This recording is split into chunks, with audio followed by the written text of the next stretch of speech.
141. Legilimency. Loren, wake up. Hermione's here to play. Bates's old but vigorous voice came from downstairs. Loren, who had stayed up late finishing a letter to Dumbledore, was groggy.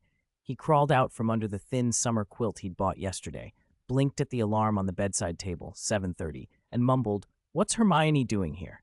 Even Granger would barely be getting up at this hour, as he fumbled with his clothes. Downstairs, Bates was fussing with his hair, running a small comb through it, and the occasional hiss of moose sounded from the hallway. Hermione sat on the sofa, waiting. "Morning, Hermione," Loren yawned, flopping down beside her and letting his brain boot up slowly. Hermione produced a study schedule from her pocket. "We need to speed up. I only opened the school materials I brought home yesterday. Very bad," she said. By her usual standards, she would have reviewed those books within the first week back, marked the key points to memorize, and practiced spells while reciting. Before Loren could reply, she went on, "My plan is to learn 3 core charms this summer. The freezing charm, the enlarging charm, and the general counter charm. We've talked about them before." Wait. The cascade of words gave Loren a small headache. "You forgot the Patronus charm and the 3 memory charms. Those need practice too. They're on my schedule." Hermione tapped the paper. "Relax and follow my plan." Loren glanced at the dense timetable and felt a wave of post-sleep emptiness wash over him. "I've got to go out and deal with some property business." Bates appeared in a new linen suit, hair still slicked back, looking spry. He didn't say a word to Loren, but said earnestly to Hermione, "Please keep an eye on this boy. Don't let him get into trouble." "You make it sound like she's my parent," Loren protested. Bates ignored him, headed for the door, and added, "You can cook for yourselves. There's some change in the drawer by the door. Spend it how you need." The door banged shut behind him. "He's getting more and more unreliable," Loren grumbled. "Grandpa Bates is interesting," Hermione said with a small smile. Loren seized on the change of topic and shuffled off to wash up in his slippers. As he disappeared, Hermione held the schedule and called to him at the bathroom door. "We should review next semester's material and make time to go over last year's too." Loren replied, his mouth full of orange toothpaste foam. Hermione understood well enough and retorted, "You can't stop studying just because it's summer." Loren spat, rinsed, set the toothbrush and cup in place, and passed her. "No way. I can't memorize thick books like you. Don't even try to make me. You know repetition deepens memory, and spellcasting gets smoother," Hermione pressed. "Sounds right. I still won't memorize." He opened the fridge, took out the leftover roasted lamb from last night, and went to the kitchen. "Have you eaten? I was thinking of making spaghetti." "No, I already had breakfast," Hermione said, perching nearby like a bright little bird. "It's easy to memorize if you practice the spell while you review. Just try it." Loren warmed the lamb in a pan, added water and sauce, and soon the kitchen filled with the rich smell of spices. The dried roasted meat soaked up the broth until it was tender and savory. He boiled a pot of water, dropped in spaghetti, let it cook for 8 minutes, then split it into 2 plates with a saucy helping of lamb. Using 2 little wooden sticks, he picked up a pile of noodles and handed the smaller portion to Hermione, who'd gone a little blank from talking. "Here," Loren said. Hermione blinked, couldn't resist, and accepted the plate. She twirled a small forkful and tasted it. The sauce clung to the strands, the reheated lamb tasting more mellow after a night in the fridge. Loren slurped a big mouthful with relish, then teased her in a mock-solemn voice, "No, I've eaten." Hermione flushed. She knew Loren. When she got flustered, he loved it. She cleared her throat and asked, "How do you use those sticks so well?"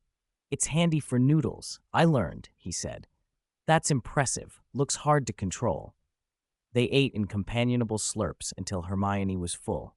She made a private vow. "Hermione Granger, you can't keep letting this happen."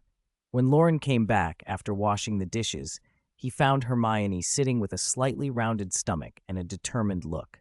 He couldn't resist repeating in an exaggerated voice, "No, I've eaten. It's time to practice the Patronus charm." Hermione sprang to her feet, suddenly serious. "We'll try the memory charms this morning." She hauled Loren toward the backyard to cast Expecto Patronum. A moment later, Loren steadied himself, eyes intent. "Before we start, one more confirmation." He stood ramrod straight, staring into Hermione's face. Legilimency won't harm anyone. It won't cause irreversible effects.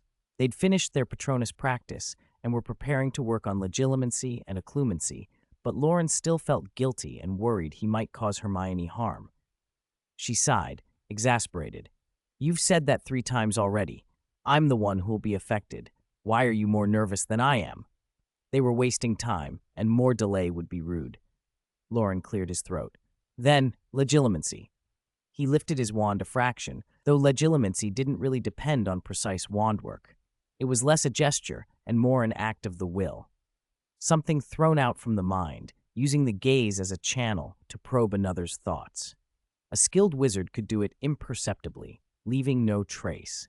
Hermione's attention was drawn to the crystal blue of Loren's eyes. As she followed the shifting points of color, her consciousness slipped free, and she found herself transported to a high mountain, surrounded by endless wild landscape.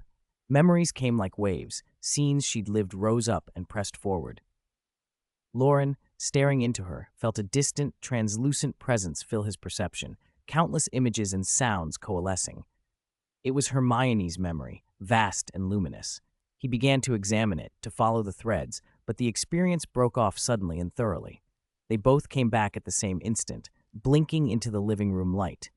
Hermione sitting on the sofa, Loren standing in front of her, each aware of the other and the strange intimacy of what had just passed. 142. Dumbledore's visit, occlumency. Loren exclaimed. "You learned it so quickly?"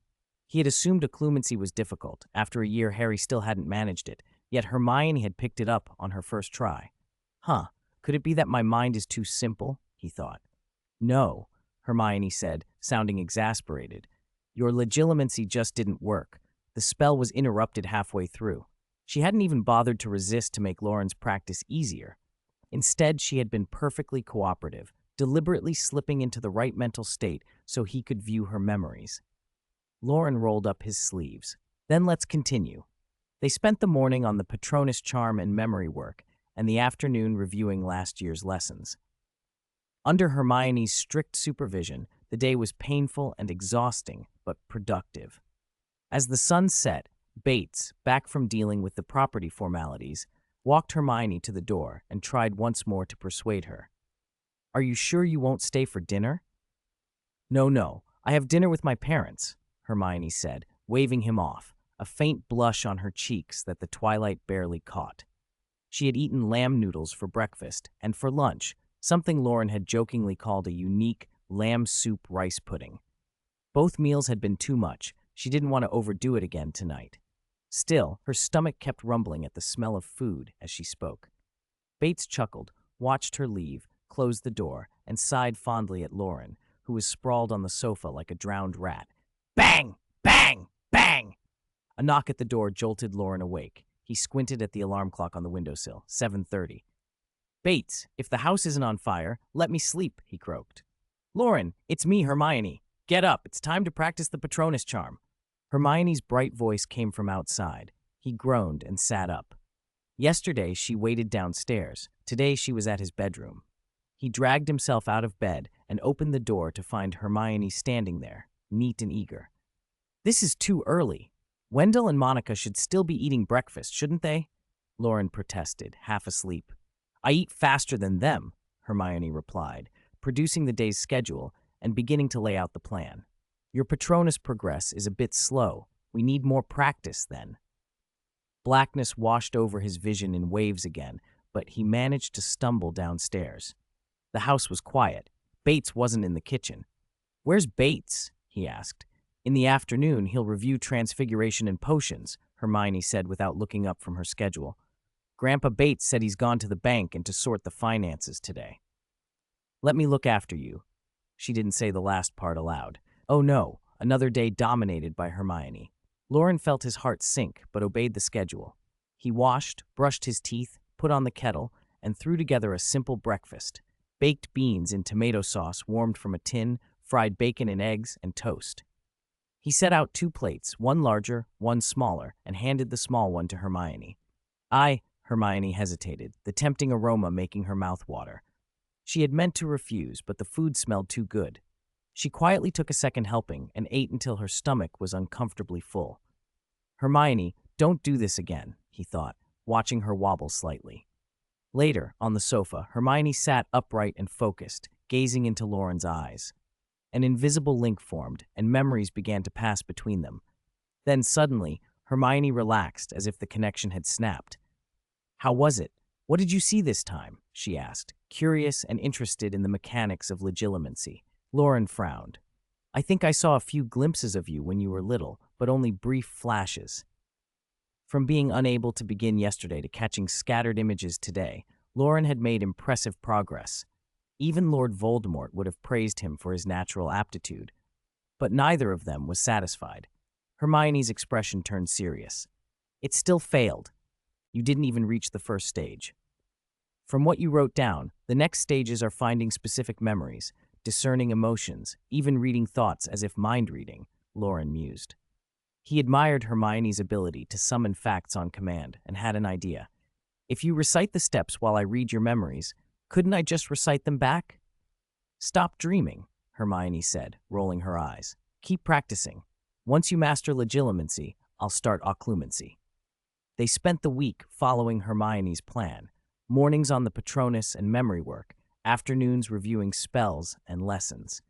Loren didn't exactly embrace her memorization techniques. He slacked off in his own way, but he still kept up with the pace. By the time the sun gave everything a golden glow again, Bates had finished his errands, and Loren walked Hermione home under his gentle scolding.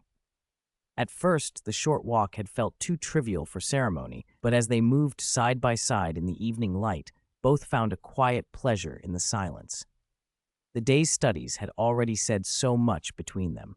They reached the Granger doorstep without awkwardness. Loren felt he should say something more profound, but words failed him. He smiled instead. The sunset's beautiful tonight. Yes, Hermione answered, smiling too. If it weren't for that relentless schedule, life might be almost perfect, Loren thought, humming as he headed back. He walked through the empty streets, past the dimming sky, and turned toward his own house, where, to his surprise, Albus Dumbledore stood by the mailbox. Dumbledore wore a thin white robe, his beard smoother than his hair, and a gentle smile. The sunset is beautiful, and the moon will be lovely as well, won't it? He said. Loren brightened. Headmaster Dumbledore! He ushered Dumbledore inside and announced his guest loudly as soon as they entered the living room. Bates, Headmaster Dumbledore is here. After greetings, the three sat together on the sofa. Loren, practically vibrating with excitement, explained, Headmaster is here to cure your werewolf condition. It's a simple ritual that will prevent your transformation for the next few years. Bates, who had seemed resigned to his fate at nearly 80, straightened up at the idea of hope. He rubbed his knees nervously, a strained smile on his face. Is that so? Dumbledore smiled and talked Bates through it gently. It's a straightforward ritual. We already have successful cases, but first, we need to relax. Relax, Bates repeated, still rubbing his knees. Oh, yes, relax. Dumbledore shifted the conversation toward a subject that would settle Bates. I heard you met an interesting wizard during your travels. Tell me about that. As Bates began to describe his encounter, Loren, who had been practicing legilimency intensely, noticed a subtle fluctuation of magic, Dumbledore sending a tiny guiding impression to Bates and then drawing it back. The headmaster's influence was barely more than a nudge. Bates began to chuckle. He even taught me how to smile more charmingly. Ha ha ha! His voice softened and slowed. His eyes fluttered closed, and Bates slumped back into a deep, peaceful sleep. An old wizard's small trick, Dumbledore said with a wink. A gentle guidance of the spirit, not even a stupefy. But rest assured, his memory has not been erased or altered. Loren grinned. Dumbledore unpacked the ritual supplies, and because Bates had none of the complications involving Nagini, they were ready when the full moon emerged from behind the clouds. They completed the ritual and the spell to restore Bates to his human form. Loren carried the sleeping Bates to the sofa and then went into the courtyard with Dumbledore to watch the moon. The courtyard was quiet and bare. Pure moonlight lit the soil and the stone benches. A cool, late-summer breeze brought the scent of distant grass and trees. Loren swung his legs and felt lighter than he had in weeks. Do you want to pop round to Hermione's? They're very close. She would be delighted to see you, he suggested. Dumbledore shook his head. No need to rush. There will be many opportunities. Besides, as headmaster, I have much to attend to. Loren wasn't entirely convinced. Isn't Professor McGonagall doing most of the work? What could you possibly be busy with? Dumbledore laughed, then grew serious. Minerva has proposed Hogwarts' independent jurisdiction. At the school board meeting, she called out ideas that reeked of dark influence, and the ministry has seized the chance to press matters. There's a push to clean up, searches for prohibited items, scrutiny of dark artifacts. Even pureblood families are being examined. Malfoy used his connections to buy time to transfer and sell certain items. He paused, folding his hands. Minerva brokered a compromise with the ministry and the school board. If Hogwarts can show no infractions, then its autonomy will be legitimate. But to avoid surprises, I cannot be away from the castle for long. So what began as a simple issue has become complicated by interests, he continued. Hogwarts seeks independence. The school board seeks authority, and the ministry seeks power. He patted Loren's shoulder. Minerva will be an excellent headmistress when the time comes. Loren listened, puzzled at being trusted with such matters, but he changed the subject. Headmaster, did you ask about the unicorn horn for me? What did Hagrid say? Is there any hope? Dumbledore shook his head. Unicorns prize their horns as a part of themselves. No one wants them used as material. Hagrid advised you not to covet unicorn horns unless you want to earn the ire of the herd. Loren's hopes deflated. So that's a dead end. However, Dumbledore added, and Loren's ears perked, you might inquire at Windsor Castle among the Muggles. Muggles? Loren frowned. How would that help with unicorns? Living long enough, you learn that Muggles have their own hidden resources, Dumbledore said with a half-smile, and then he fell silent. He stood, smoothed his robes, and gave Loren an encouraging wink. From what I've seen of your and Miss Granger's progress, you'll both master the Patronus charms soon. I must go back. We'll see each other when term begins. With a soft poof, his figure disappeared. 143. Nothing to say about the sun and the world. Aren't you really staying for dinner? Loren asked the empty air, regret heavy in his voice. Dumbledore had apparated away before he could finish the sentence. It must have been an incident at Hogwarts, Dumbledore rushing back to deal with a ministry inspection. Loren hoped the ministry wouldn't raid the potions professor's office. With all the magical specimens stored there, under the newly enacted Magical Creatures Protection Law, his beloved Snape could easily face a life sentence. He thought of that as he stepped back into the house and closed the door to the yard. Bates snored softly on the living room sofa. Loren paused, then decided not to wake him. He pulled a thin blanket over the sleeping form and had a simple dinner of milk, bread, and luncheon meat. On a summer night in Paris, the Seine wound through the city, its lights rippling like stars across the water. A frail elderly couple with silver-white hair walked slowly along the riverbank, supporting one another. A corner of their Paris Opera House ticket stubs peeked from a pocket of the silver-threaded coat. Tonight's performance was Faust. A young man in a patched short coat followed them. He had run away from home to become an opera singer and now sold leftover tickets outside the house. He kept up with them, eager and curious. "Hey, who are you exactly?" he asked. "I asked at the box office, and they wouldn't say. I asked some actors I know, and they didn't know either. But you went straight into a private box without tickets. You're not the kind who gets chauffeured around. What's your connection? Tell me." The couple had lingered outside before the performance. Feeling sorry for them and with a few unsold tickets to spare, the young man had offered one. Instead of using his ticket, the two of them took his hand and somehow pulled him in with them. The usher, who usually looked at him with contempt, guided them respectfully into a luxurious private box. By the end of the opera, he was still a little dazed. Whoever those two were, they would surely be able to put in a good word for him at the theater.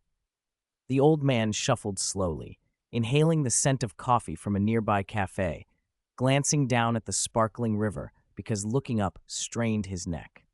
"Don't follow us," he said at last. "We're just two ordinary old people." The young man didn't give up. "Please, will you write me a letter of recommendation? I'll reserve 2 front-row tickets for you at every performance from now on." the old man laughed. "I can't listen to that many performances. I'm already very old." "Please," the boy pleaded, "the person you help will one day perform in a great production like Faust." The old woman smiled, warm and gentle. The corners of her mouth lifted into a brighter smile, whether at the boy's audacity or his pure dream was unclear. "Tell me," the old man asked softly, "what is the story of Faust?" The young man brightened as if given a test. Faust was a learned scholar in the 15th century. He sought the mysteries of the universe and the meaning of life, half his life in study, mastering philosophy, law, medicine, theology, even alchemy. When he grew old and frail, he felt trapped in his body, the boy continued, then paused, looked at them, and added, "So he made a pact with the devil, a potion for eternal youth." They walked on, the young man narrating the tale while the elderly pair listened. Faust learned the angels had defeated the devil with the fire of love, and heaven redeemed him in the end. The boy smacked his lips, wanting to add commentary. The old man watched the saying roll by and asked, "What do you take from it?" The young man's eyes lit up. Faust's character shows the contradictions of medieval scholars, always wanting more. Even with eternal life, desire never ends. They stopped at an outdoor cafe by the river and sat at a small table. The young man ordered 3 coffees and kept talking, trying to impress them.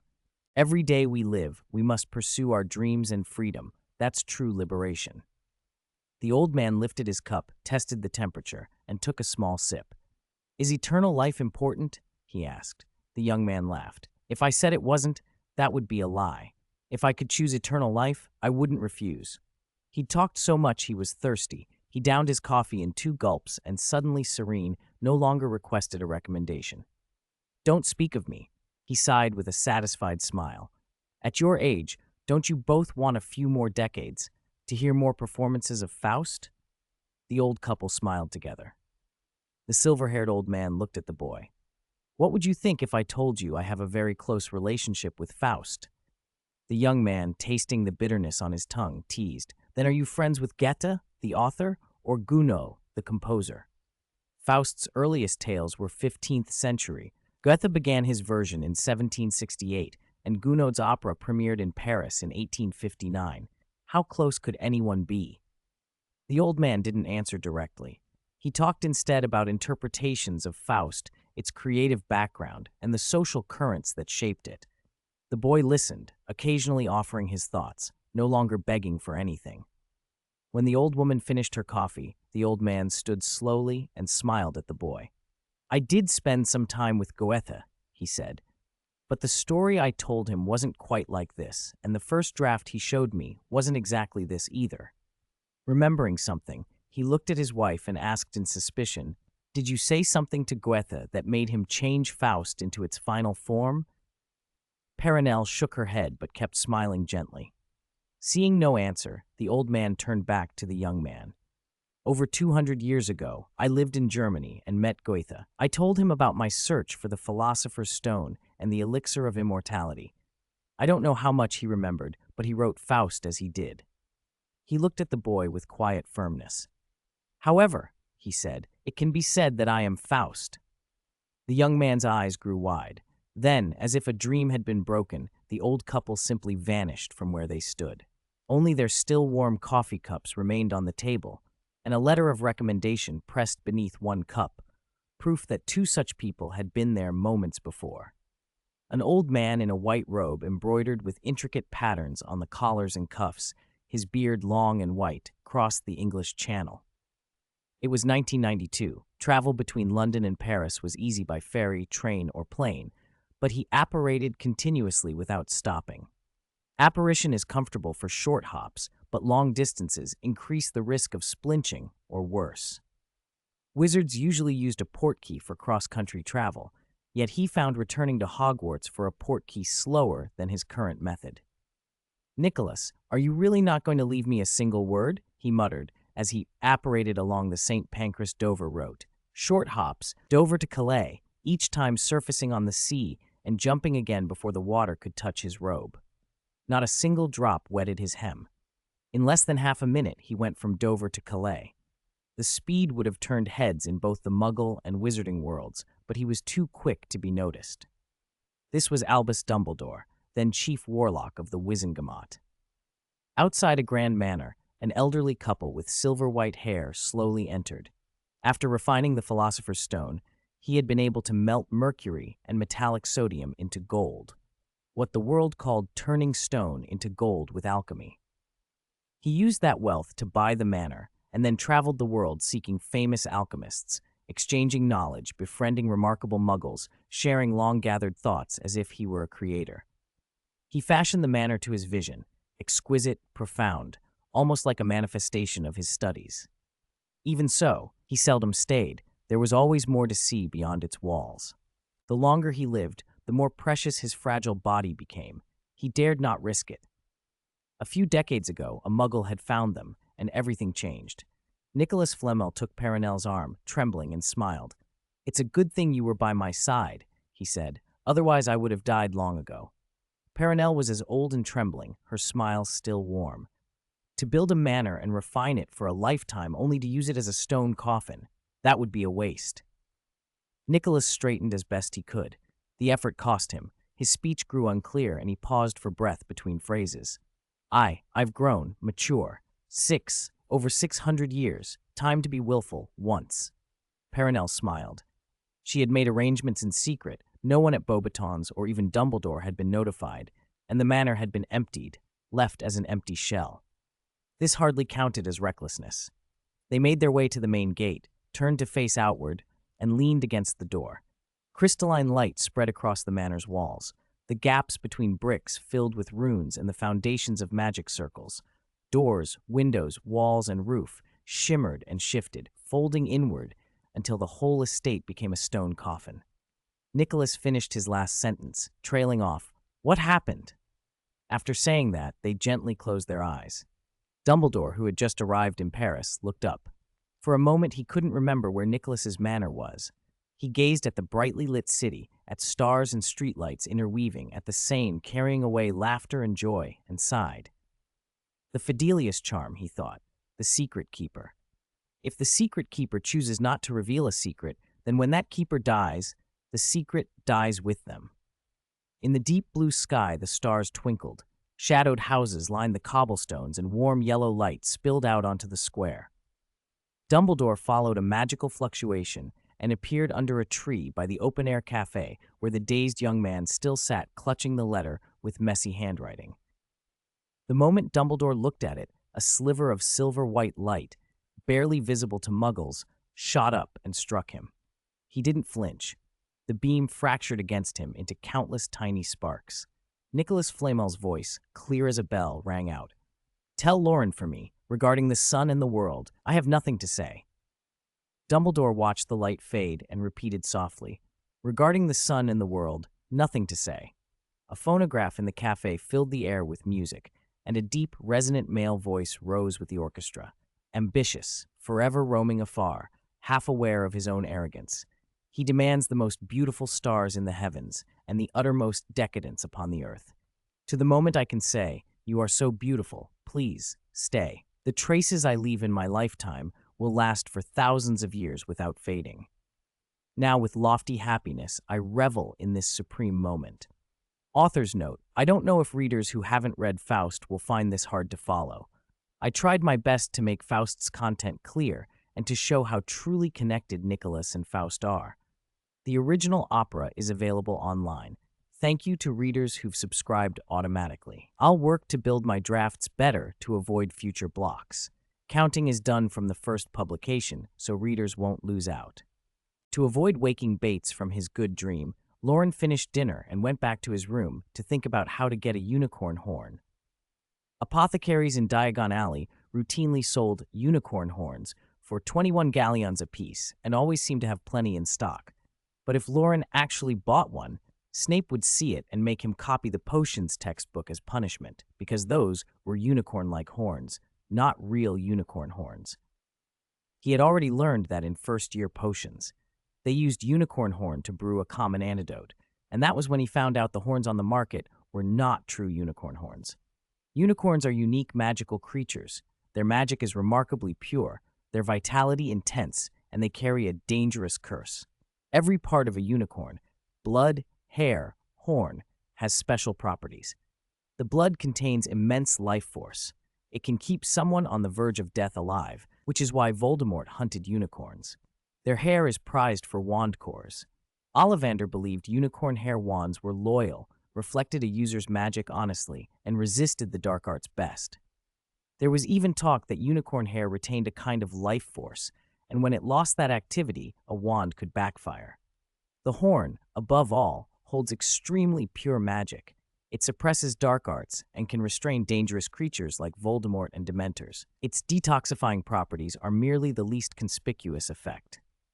The new Fantastic Beasts Protection Law prohibited harming unicorns, and out of respect for their curse and the Ministry's rules, almost no witch or wizard would provoke them. Unicorns prize their horns and would never trade the corpses of their kind with wizards. Theoretically, except perhaps for a few stray hairs that might make it to market, blood and horns should be prohibited. Interestingly, of the three materials, only unicorn blood is officially banned. That was to prevent curse spread and to protect unicorns. Apothecaries listed unicorn hair at 7 galleons a packet and unicorn horns at 21 galleons apiece. Hair was common and renewable. Horns were different. Each unicorn had only one horn. If the 21 galleon horns were genuine, unicorns would already be extinct. In truth, that market horn was a horned wild ox's horn, legally sold and used as a basic antidote, much like a bezoar. Hagrid's a dead end. What about the black market? Loren raised his hand and let light from the ceiling lamp filter between his fingers. He considered it, then dropped the idea. Too risky. The Ministry was cracking down on prohibited items. No one wanted to do business under that scrutiny.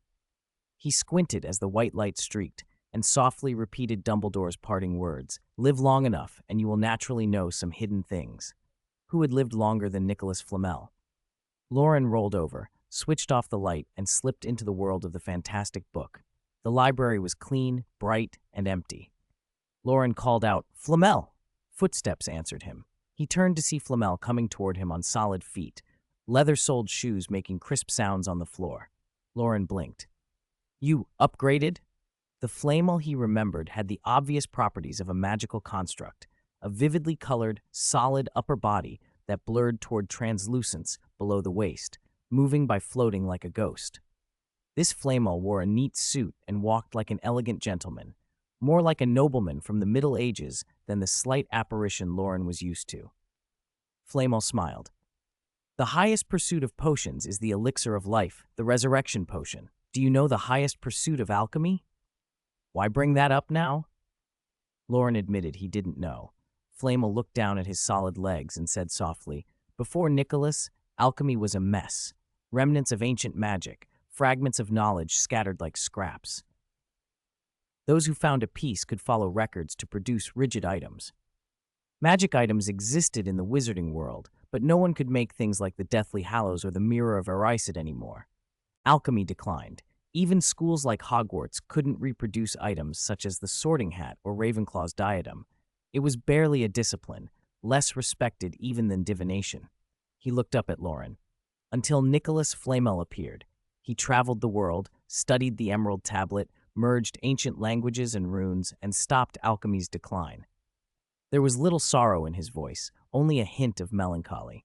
People remember him for the Philosopher's Stone, immortality, and transmuting lead into gold, but what he was proudest of was alchemy. He sighed. 600 years. Hearing Flamel speak of Nicholas's death stirred something in Loren. He'd met Nicholas twice, once at a small bookstall and once in Devon.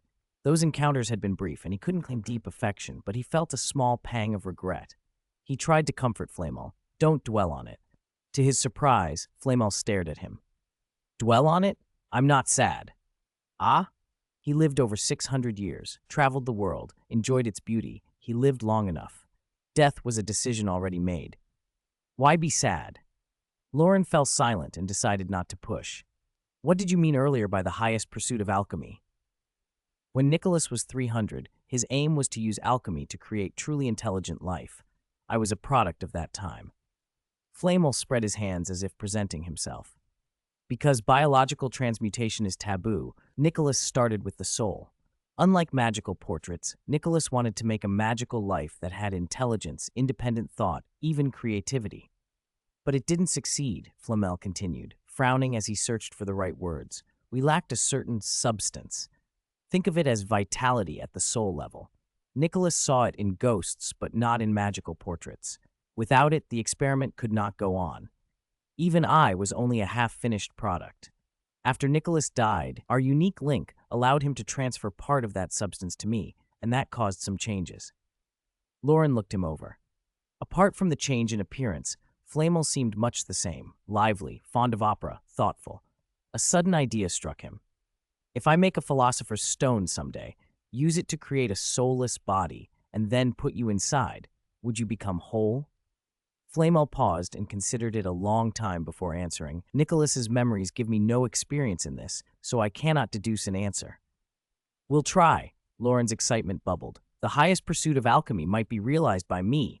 Flamel regarded him with a small, doubtful smile. He hesitated, then said, that was Nicholas's pursuit at 300. He gave up in less than 60 years. Loren's brows tightened. If that had been Nicholas's highest goal earlier in life, it seemed odd he gave up. What did he pursue later? Loren asked. To create the sun and make worlds, Flamel replied as if reciting a dream. Loren tried not to react to the grandiosity. He came here for a unicorn horn. Do you have any sources where I could obtain a real unicorn horn? No, Flamel answered plainly. Legally, unicorn horns do not exist, and you cannot obtain illegal ones. He continued, that's why I told you finding a unicorn horn is the hardest step in repairing the mirror. Loren had been braced for bad news, so he was not surprised. Dumbledore said there might be clues at Windsor Castle. Do you know what link Windsor has to unicorns? Windsor is a royal residence, Flamel said. Once, the Queen received a unicorn horn from a merchant, but it turned out to be a narwhal tusk. She was deceived. Flamel mused. I suspect they may have actually obtained a real unicorn horn and intentionally covered it with false information. Loren frowned. How could Muggles get a unicorn? Don't underestimate Muggles, Flamel echoed Dumbledore. He began to recount history. Secrecy laws protect wizards, not Muggles. Centuries ago in Northern Europe, there were professional unicorn hunters. They would hide a pure maiden under a tree. When a unicorn was attracted and rested its head in her lap and dozed, the hunter would strike, sometimes beheading it, sometimes using crossbows, traps, or poison. Such opportunities might come only once every 10 years, but they still happened. Loren couldn't imagine it. Unicorns were stronger than werewolves in a fight. Any hunt would be dangerous to Muggles. Why would ordinary people want a unicorn horn? Flamel chuckled softly. Don't forget the royal coat of arms uses a unicorn for Scotland. Symbolism and prestige go a long way. They began discussing how to get a horn out of the heavily guarded Windsor Castle. With centuries of Nicholas's memories, Flamel had experience. He suggested freezing charms to stop alarms and disillusionment charms to avoid sight. It would be safer once you can apparate, he added. They sketched plans, weighing risks and possible approaches. Loren, wake up! Breakfast is ready, Bates shouted from downstairs in a cheerful voice. Loren made a drawn-out hum and pulled the covers over his head. Bates's upbeat voice kept shouting, No sleeping in. Hermione will be here to wait for you soon.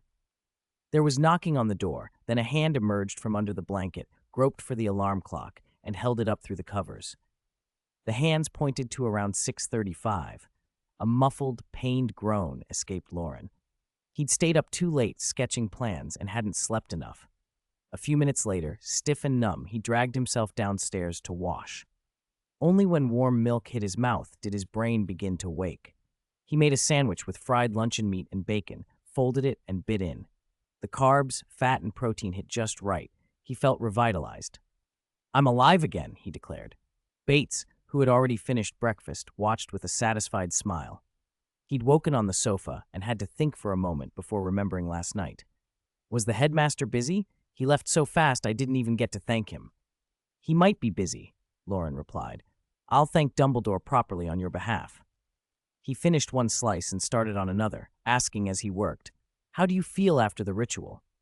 Relaxed, happy, I feel 10 years younger, Bates said, full of vigor. Loren laughed. Magic isn't that amazing. That's mostly psychological. Decades of burdens finally lifted. Bates's sigh was one of joy. He didn't want to dwell on the past. He glanced at a watch on the table. You entertain Hermione while I run an errand at the bank. Loren grumbled. You go to the bank every day. Are the procedures for this place that complicated? Not just this house, Bates thought for a moment. The company leasing the farm signed a long-term contract. I sold the income stream to the bank and got a large sum. After buying this house, there was still plenty left, so I'm going to the bank to handle the funds. An old man who'd lived alone in a remote place for decades, getting into finance as soon as he rejoined society? Loren froze mid-bite and forgot to chew. 145. Make money. Loren swallowed the food in his mouth and asked in surprise, Grandpa Bates, did you go to university before you joined the army? Did you study economics or finance? How did you adapt to the market so quickly? The rough-and-tumble man Loren had imagined turned out to be a strategist. Bates glanced at him as if he knew what was on his mind.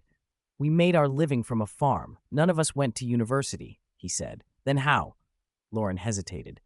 One of my old comrade's sons went to college with my help and now works at HSBC. He helped me arrange long-term lease agreements and turn long-term lease income into cash.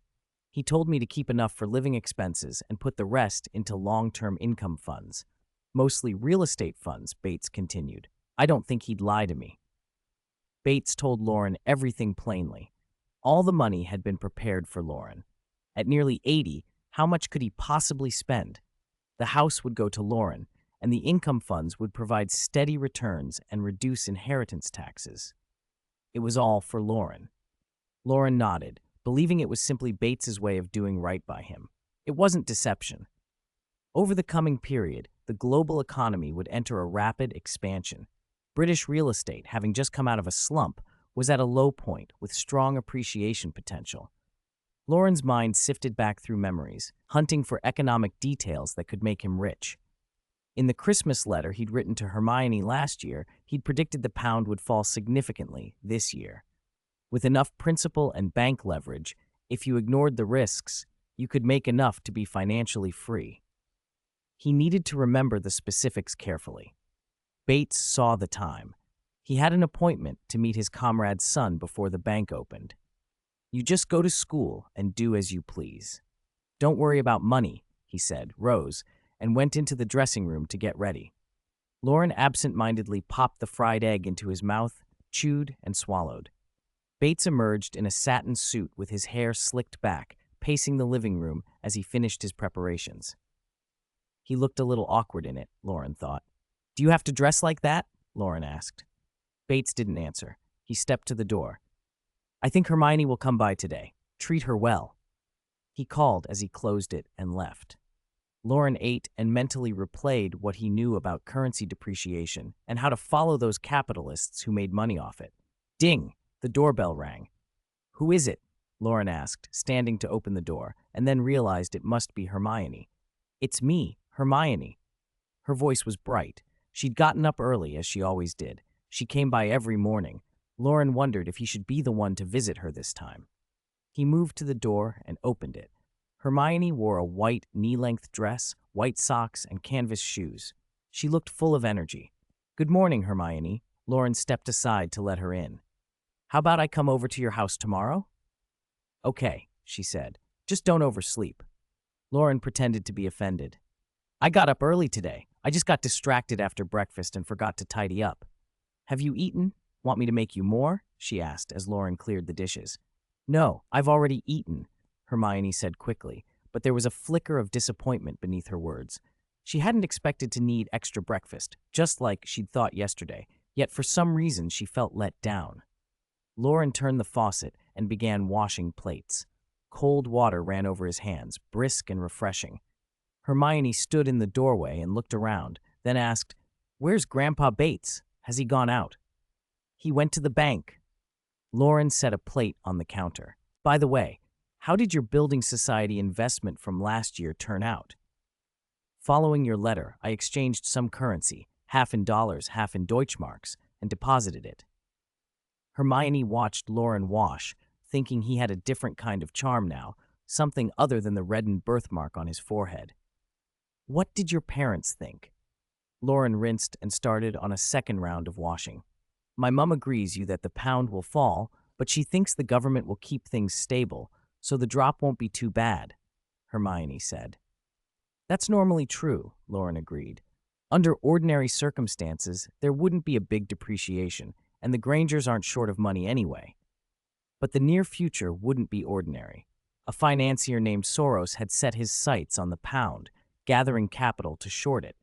That would accelerate its decline and put the British government in a difficult position. Loren put the utensils back into the cupboard and, stepping out of the kitchen, reached his hand toward Hermione. Ah! Water splashed across her face. The cold stung, and she let out a yelp. Mean. She wiped her face and gave Loren a sharp smack on the back, the thud echoing through the kitchen. Loren grinned, expecting it. Quickly changing the subject, he said, After I took you home last night, Headmaster Dumbledore came by. Hermione's raised hand froze midair. Her eyes widened. He cured Grandpa Bates's lycanthropy, so he won't have to worry about full moons for a few years? Yes. Loren led her toward the courtyard. We should practice the Patronus charm, like we've been doing. Why didn't Dumbledore come to my house? Hermione muttered. You reminded him your house is next to ours, right? I did, Loren said, but the ministry had urgent business, so Dumbledore left after treating Grandpa. He always thinks highly of you, even though we're both Muggle-born. Hermione looked at him with a mix of pride and irritation. She didn't know that Professor McGonagall, who she believed to be perfectly fair, had already decided to give Loren extra attention next term, starting with the finals. Loren thought Dumbledore favored Harry. They were just extras, though Dumbledore had been kind to them too. Let's practice charms, he said. They repeated the incantation Expecto Patronum, and silver light flashed in the courtyard. Your Patronus has solidified a lot. You should be able to produce a corporeal Patronus before term starts, Loren said casually. I'm so jealous, Hermione complained. Mine's still forming, no shape yet.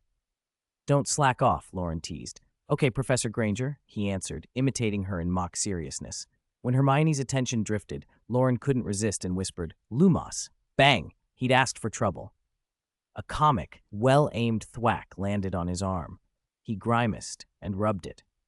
By then, Bates stood at the kitchen counter, seasoning a steak. He slapped the meat with his palm so the spices pressed in, the sound rhythmic and decisive.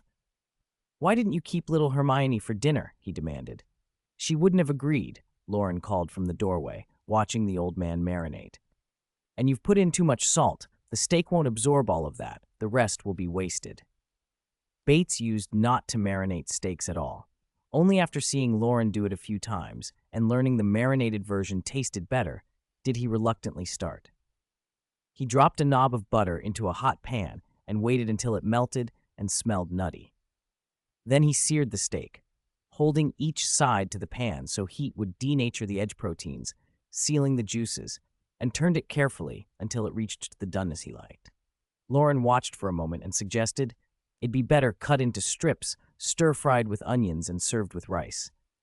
Bates pretended not to hear, poked at the steak with his spatula to judge tenderness, and plated it. As he carried the plate past Loren, he said, Your steak's still on the plate. You cook yours how you like. Loren looked at him, puzzled. He was 80. Did Bates really feel the need to do everything himself? Bates took a deep breath and sat down to eat. A few minutes later, Loren came out with his own steak, well done, with rosemary and garlic. Theirs looked similar, but Loren's smelled better and tasted better despite not being as juicy. Bates ate heartily, savoring the garlic rosemary flavors, and couldn't help but wonder why Loren's version was more appealing. Next time you cook, Bates muttered through a mouthful. I was going to cook anyway. You just wanted to today, Loren replied. Bates's knife scraped the plate hard. The sound grated. For the old man's sake, Loren stopped pressing. Grandpa Bates, how much money do you have now? He asked. Bates looked up. Why do you ask? For some reason I know about some financial movements coming up. The returns might be very high. Loren started cutting his steak into small pieces so he could eat steadily. The pound will depreciate in September. I don't know by how much, but it'll be significant. I was wondering if you'd be interested in making money from that. Magic? Divination? Bates guessed. Loren had no way to explain his rebirth, so he let the easiest excuse stand. You could call it a wizard's prophecy. Bates made a sound of wonder. I didn't expect a wizard's divination to see this much ahead. He leaned forward. Can divination see lottery numbers? Probably not, Loren said, and Bates nodded, amused. So are we going to do this or not? Loren pressed. Bates thought a moment. I'll consider what you said, but you don't need to get involved. Old soldiers are cautious by habit. He didn't want to drag Loren into anything risky. Loren hid his regret and nodded obediently. Bates looked at Loren's still boyish face and felt nostalgic. When he first saw him, he'd been merely a sapling. Now he was a young man. Loren, Bates said after a pause. Bates hesitated, then asked, What do you want to do when you grow up? Loren fumbled.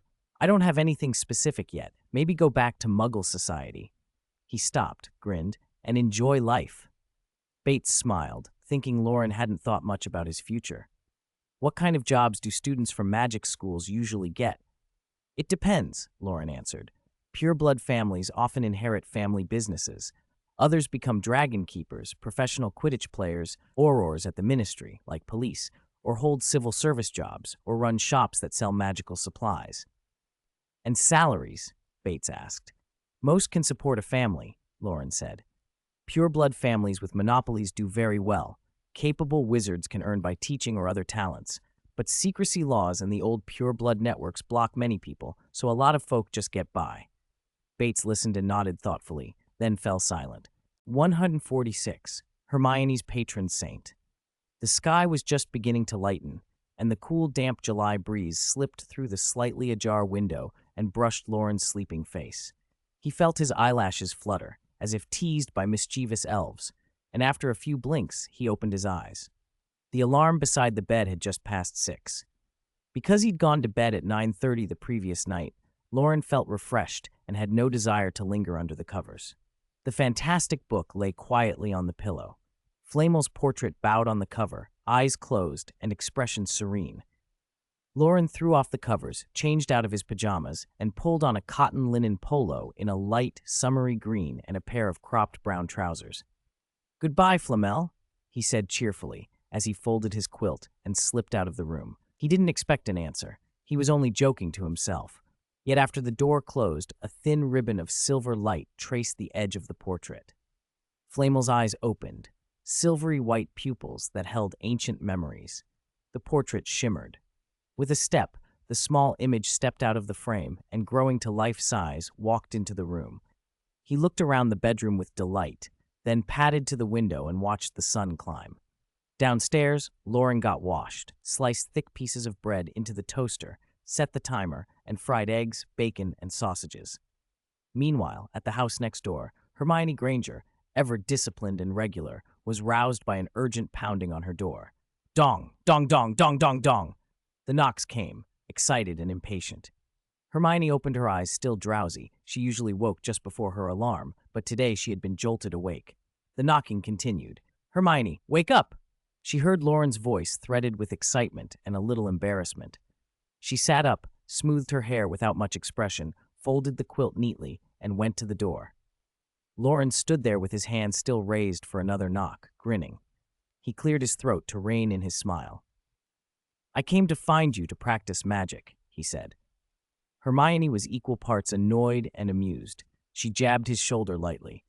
Knocking this early. Did you plan this last night? She said, stepping down in her slippers. Loren followed, earnest. I didn't. Well, I came to ask you to practice the Patronus charm. In the dining room, Wendell and Monica glanced up and pretended not to as the two teenagers came down. Monica poured hot milk into Hermione's cup. Hermione, hurry and brush your teeth and eat, she said. Wendell, head bent over the paper, was trying and failing not to smile. A corner of his mouth quirked as he bit a slice of bread smeared with strawberry jam. Hermione went to the washroom, cheeks warming at the mild, barely hidden amusement from the adults.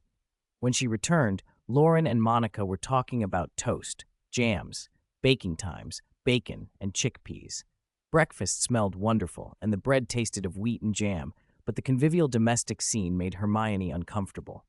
Usually, Monica and Wendell would be gone to work by now, but today they lingered, reading and chatting. Wendell nudged her like a proud uncle.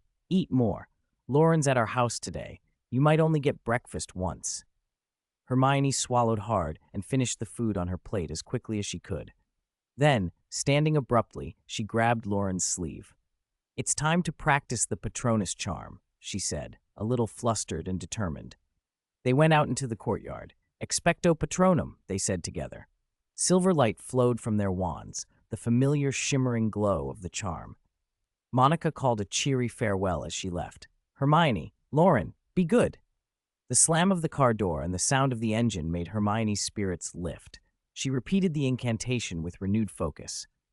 A brilliant stream of silver shot from the tip of her wand.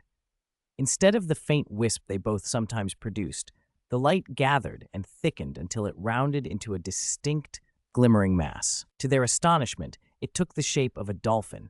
A silvery white dolphin, bright as moonlight, moved through the air as if through water, graceful, playful, and unmistakably corporeal. It had pectoral fins, a dorsal fin, and quick, clever eyes. For a moment, neither of them spoke. Hermione stared, breathless. Loren, she managed, grabbing his sleeve and shaking with barely contained excitement. Loren smiled. He was a little envious, but genuinely happy for her. A corporeal Patronus, a dolphin, he said, clapping her on the shoulder to steady her. Hermione felt a warm familiarity with the creature. She directed it with a flick of her wand, and the dolphin arched and swam around the courtyard, weaving through bushes and circling the tree at the center. It leapt in the air, scattering tiny motes of silver light like spray. Then it surged toward Loren, nudged his forehead with its snout, and dissolved into glittering shards of light. Hermione laughed, the sound bright in the yard. Sitting inside afterward, Hermione couldn't stop talking about her Patronus. Her cheeks were flushed, and her hands moved as she chattered about dolphins, their intelligence, big brains, and social complexity. Some dolphins understand music and can even communicate with humans, she said, delighted and proud. I never expected a corporeal Patronus. I've seen signs before, but it's a dolphin. Maybe wizards who know about brains or intelligence are more likely to have clever Patronuses. I could check at school, see how many people have dolphins. You should have practiced being less sloppy with your Lumos, she scolded Loren with mock severity. That's probably why your Patronus hasn't taken shape. Then her tone grew earnest. I'll write notes for you tonight, key points for practicing the Patronus charm. I'll supervise you, no more slacking. Loren protested weakly, insisting his Patronus was still developing and would take shape in time.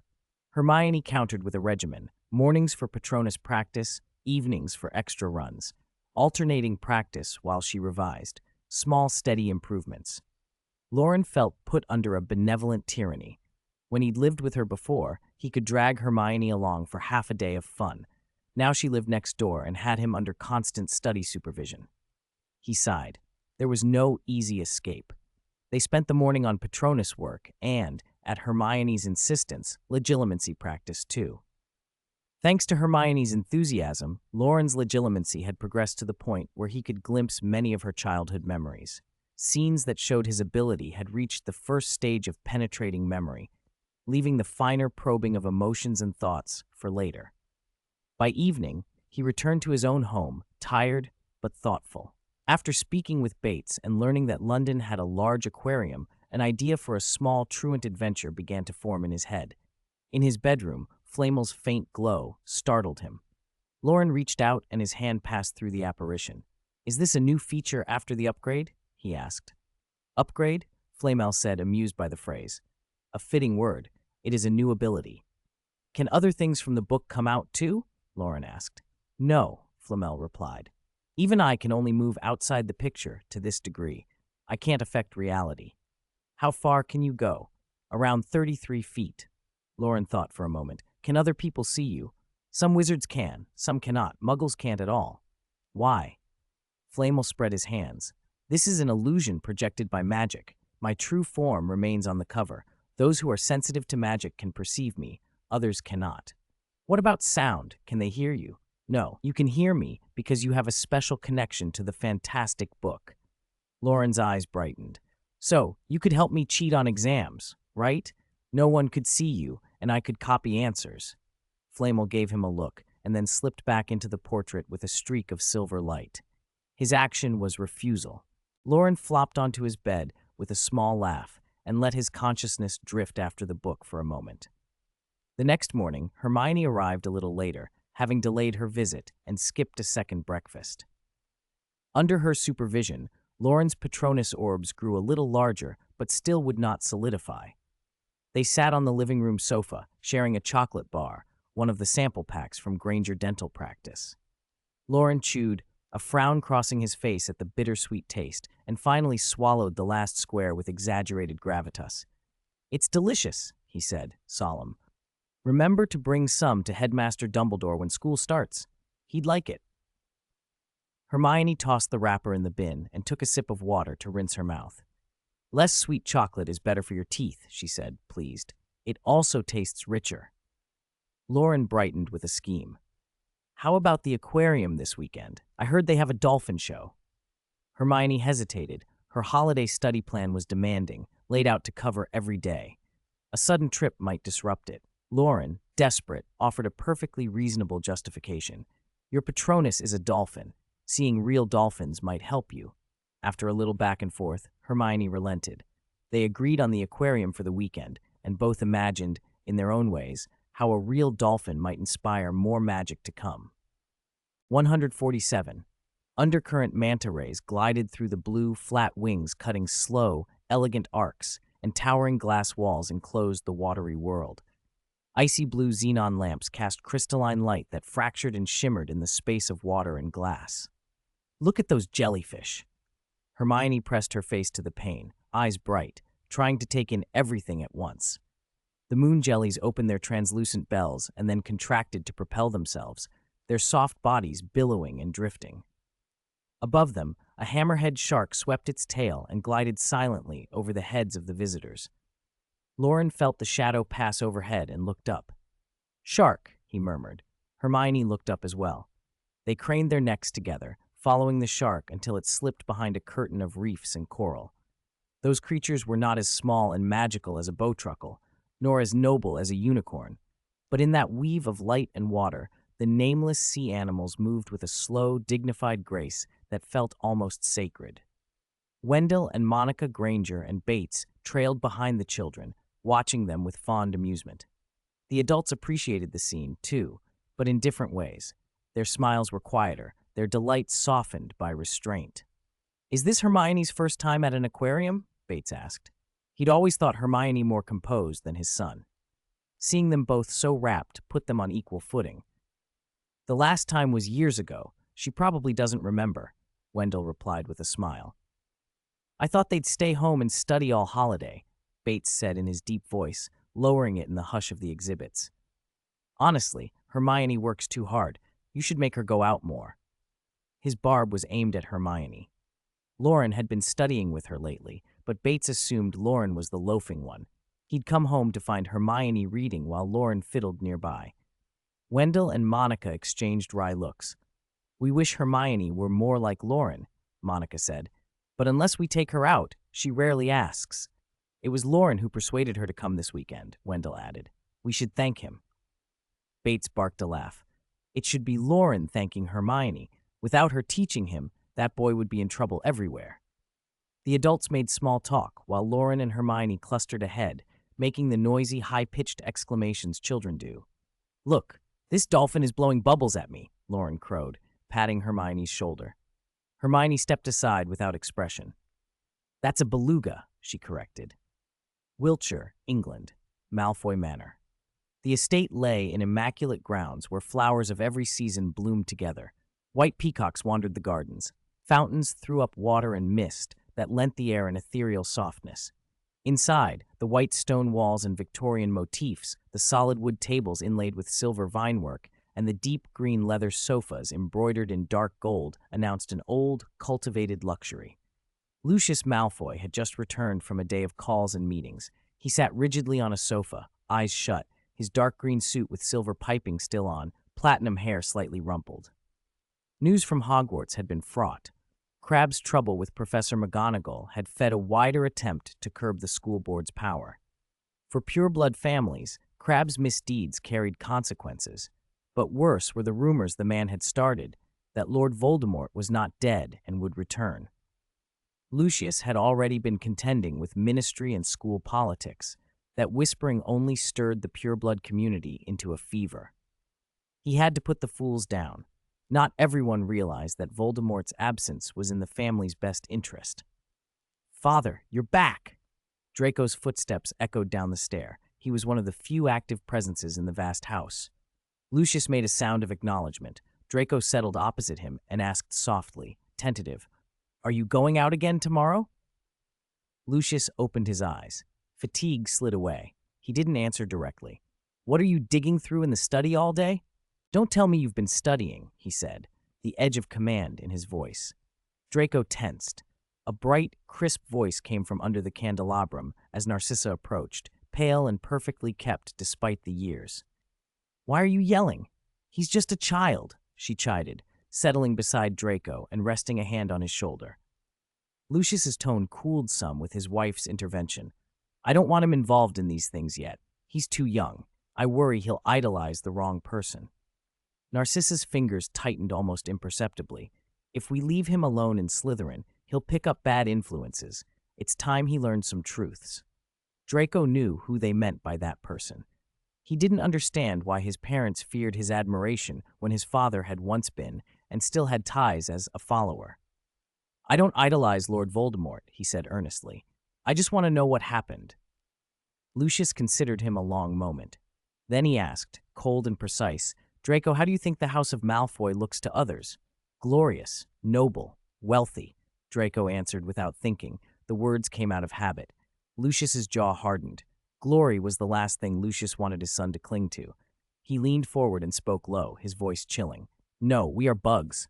"Bugs?" Draco blinked.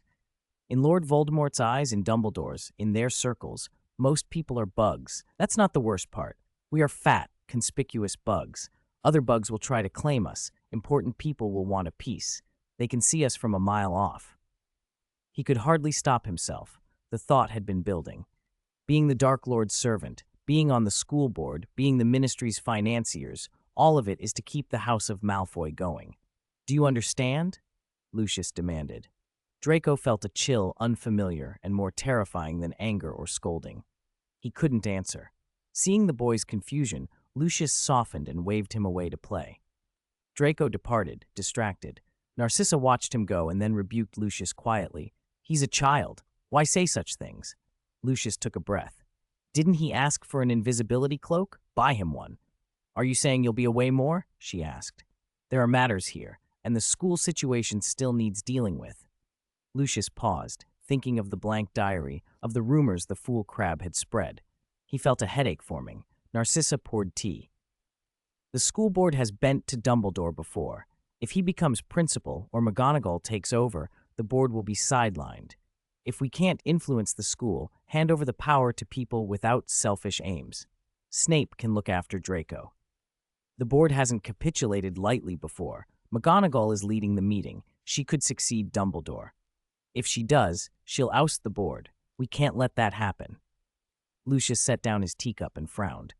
"Why is it cold?" Narcissa's expression soured. "Dobby, he's been useless lately. We should sack the creature." Crab Manor, meanwhile, Vincent Crabbe was making a wreck of the family library, shoving books aside angrily. He wanted records about the war years, but the texts made his head swim and his temper frayed. His father, burly and brutish, peered into the chaos. "Reading? Has a Dementor been near you?" He grunted. Vincent was tired of the search and asked bluntly, "How was our family when the Dark Lord was around?" At the hint of Voldemort, Old Crabbe bristled. He'd been spreading gossip and had been reproached by Malfoy for it. He gave his son a careless kick. "Keep away from Dark Lord affairs. Over the years, we gave away half our fortune. That's why we're not in Azkaban." "I'm just asking," Vincent pushed back. He was a large, clumsy echo of his father. Old Crabbe swelled with old pride as he spoke. Back then, when the Dark Lord's name was said, people bowed. No one dared resist. Malfoy was close too, Bellatrix closer even. Potter? They'd run like mice. Vincent drank in the reverie. If the Dark Lord returned, he thought, all their humiliations would be avenged. "Why can't we bring him back?" he demanded. Old Crabbe shrugged. "We're servants. Those things are for the Bellatrixes to handle. Besides, I heard she's gone mad, tortured in Azkaban. Even then, you had to watch your back under Voldemort. Malfoy had power, yes, but things were dangerous in other ways. Don't pry." He left, and Vincent was left muttering about Bellatrix and Azkaban. Back at the aquarium, in the Dolphin Show Hall, the public performance had just ended.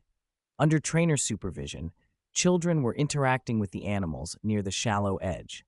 A lithe, pale gray dolphin threaded through the water in front of Loren, popping its head up and sending ripples. Loren scooped up a lump of shaved ice with a small shovel and offered it. The dolphin gulped the ice and blew a puff of misty vapor from its blowhole, like a pleased human sigh.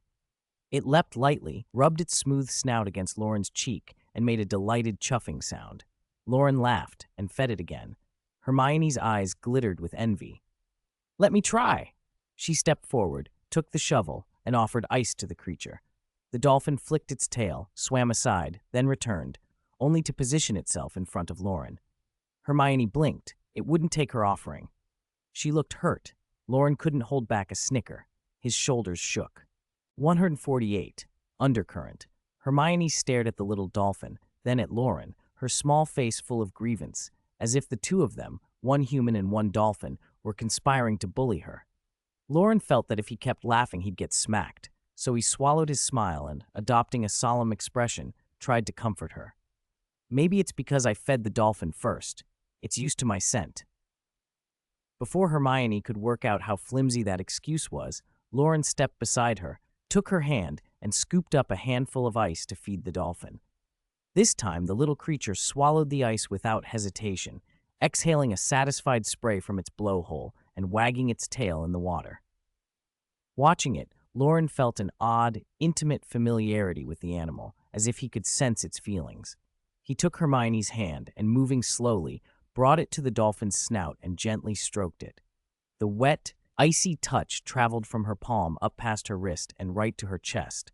Hermione's eyes went wide and her fingers went stiff. She didn't dare press. The dolphin nudged her hand again, producing soft, happy ah noises that sounded otherworldly. It was like the pure joy of a sea spirit being passed to them through that small body. It.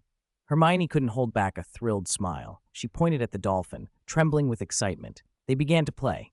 The little dolphin looped around their hands, flipped over, and sent sprays of water into the air. Their laughter pealed out, drawing envious looks from other children and parents. Mr. and Mrs. Granger and Bates stood a little way off, watching the two children with genuine pleasure.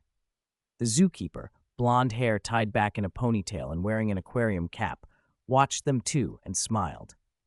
"Very few children get this close to a dolphin," she said. "Even some of the keepers don't. Both of these children have very pure hearts." "Thank you," the Granger said politely. "Oh, you work at the aquarium?" Bates exclaimed. "We were hoping you might have some recommendations for yachts. We're thinking of going out to sea."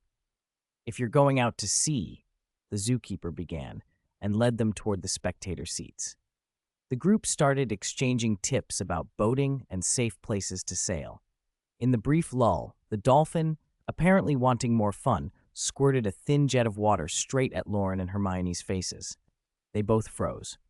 Loren, still tuned to the dolphin's mood, watched it twist and wag its tail as if inviting them to play.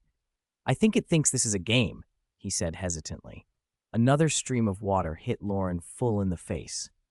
Although it was fresh and odorless, he felt affronted. Unable to take it, Loren cupped his hands and threw a splash of water back at the dolphin. The little creature became even more delighted. A water fight broke out. Loren and the dolphin, then Hermione, who quickly joined in. The splashes grew louder than their laughter. Hermione turned her head to keep the water out of her eyes, one hand churning the water and sending sprays everywhere. Loren felt waves slap his face and glanced at Hermione, bent over and grinning as she splashed. He half expected she was getting revenge on him, but her smile never faded. It stayed with her long after they left the aquarium. On the way out, Hermione asked, "Why is my Patronus a dolphin? It seems like you're closer to it than I am." Loren glanced around the bright street and said offhand, "Maybe you misremembered. Your Patronus is actually a white whale." "Only an idiot like you would mistake it," Hermione snapped. "No, you." Loren, mock serious. "Idiot. No, you. So you're the idiot. Hermione rolled her eyes. Childish. No, you. Behind them, the adults talked of grown-up things in low voices. Will anyone notice their clothes dried instantly? It's summer, so probably not. No one will notice two kids. Magic is so convenient. Little whinging, Privet Drive number 5. Harry sat in a quiet room with a crystal ball the size of his head in his hands. A gray-green fog was slowly filling it, muting the glass to a dull haze. That's enough for today, Sirius said, handing Harry a chocolate. Harry sighed with relief, tore off the wrapper, popped the chocolate into his mouth and complained, "Is this really the only way to practice occlumency? It's so boring." Sirius avoided meeting his eyes. The color of the crystal ball reflects your emotions. When you can cut its connection, it means you've mastered occlumency. When Sirius had learned, someone would use legilimency to probe while the learner learned to shut it out. Experiencing the intrusion helped speed learning. Sirius couldn't do that now, so all he could do was have Harry practice alone with the crystal ball, explain the theory, and occasionally demonstrate. Harry scowled, swallowing the chocolate. I've stared at this thing every day for a month, and it feels useless. He'd watched the ball shift through the same cycle. Orange-red for positive moods, settling to calm blue, then sliding into a sickly gray-green. Sometimes it flared to a furious red, and Harry wanted nothing more than to smash it. After a month, though, he knew the whole routine. Occlumency is deep magic, Sirius said seriously. It's slow to learn. Harry pretended not to hear and propped his chin on his hand, watching the crystal ball clear again. Why does Dumbledore insist I learn it? Sirius crouched by the counter, fiddling with a new coffee machine. A daytime shopping channel had convinced him that chocolate calmed people and caffeine made them happy. Therefore, coffee must be the Muggles' euphoric, without any side effects. He'd promptly bought the machine and spent the month treating the kitchen like a laboratory. Harry had tried to dissuade him, but Sirius was in high spirits and wouldn't listen. The reason's simple, Sirius replied. Occlumency protects you. It resists legilimency, and it helps defend against the Dementor's kiss and veritaserum.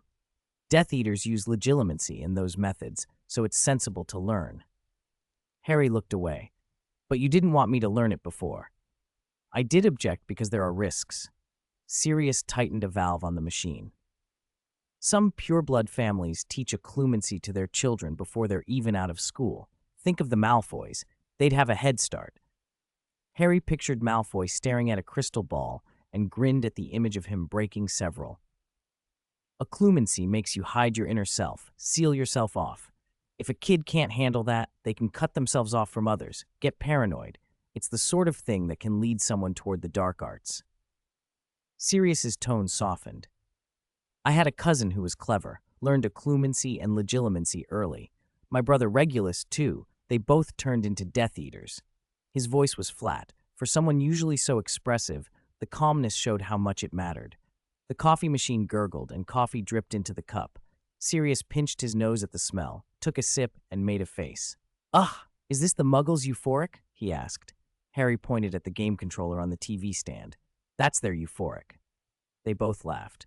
Across town, the Weasley household woke to Mrs. Weasley's shout.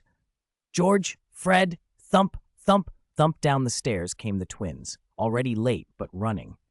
They tumbled into the kitchen and set to work peeling potatoes and slicing bread, helping their mother get breakfast ready. Ron and Ginny, still young, waited outside the kitchen while Percy descended at his own leisurely pace. You two finally decided to show up, Fred called, and the twins teased Percy about polishing his prefect badge. Even Ron and Ginny smiled faintly. Percy glanced over and, seeing no point in taking offense, let it pass. Ron fretted over letters he'd sent to Harry that had gone unanswered. Is something wrong with Errol? He fretted. Their owl Errol was old and had collapsed delivering mail before. Percy, can I borrow your Hermes? I need it, Percy said, refusing. He stared at the bread on the table with a sudden, blank look. His face went expressionless for a moment. The twins exchanged a glance, suspicious that Percy was hiding something. Ron fretted that Harry might be locked up by his aunt and uncle. We have to go save him, the twins declared, half serious. Rescue the chosen one. Before they could make a plan, Mrs. Weasley bustled back in with the mashed potatoes. Has your father come back yet? She asked. They shook their heads. Just then, the front door thumped open. He's back, George announced. Mr. Weasley hung up his hat and coat and collapsed into his chair at the head of the table, breathless.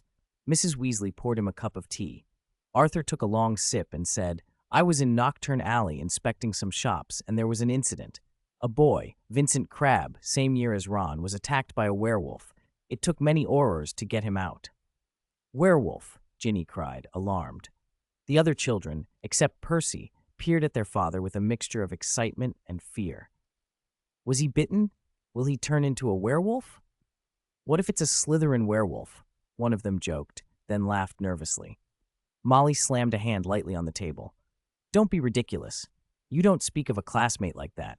Even if he's in Slytherin, behave, Arthur continued. The odd thing was, the boy didn't have any visible injuries. Moody thought he might have provoked the werewolf. The siblings gasped, but Molly's authority kept them quiet. She sighed when Arthur mentioned the boy's family. Old Crabbe had been a notorious Death Eater back in the day, and Molly didn't want to discuss it in front of the children. The ministry will handle it. Let's eat. They did, and soon breakfast was set out, and the burrow hummed with its usual noise and warmth.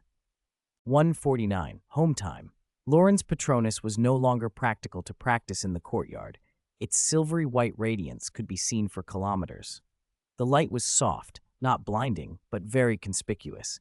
So they moved Patronus practice to a sealed, empty room in Loren's new house. The house was huge, full of unused rooms, and he hadn't lived there long enough to fill them.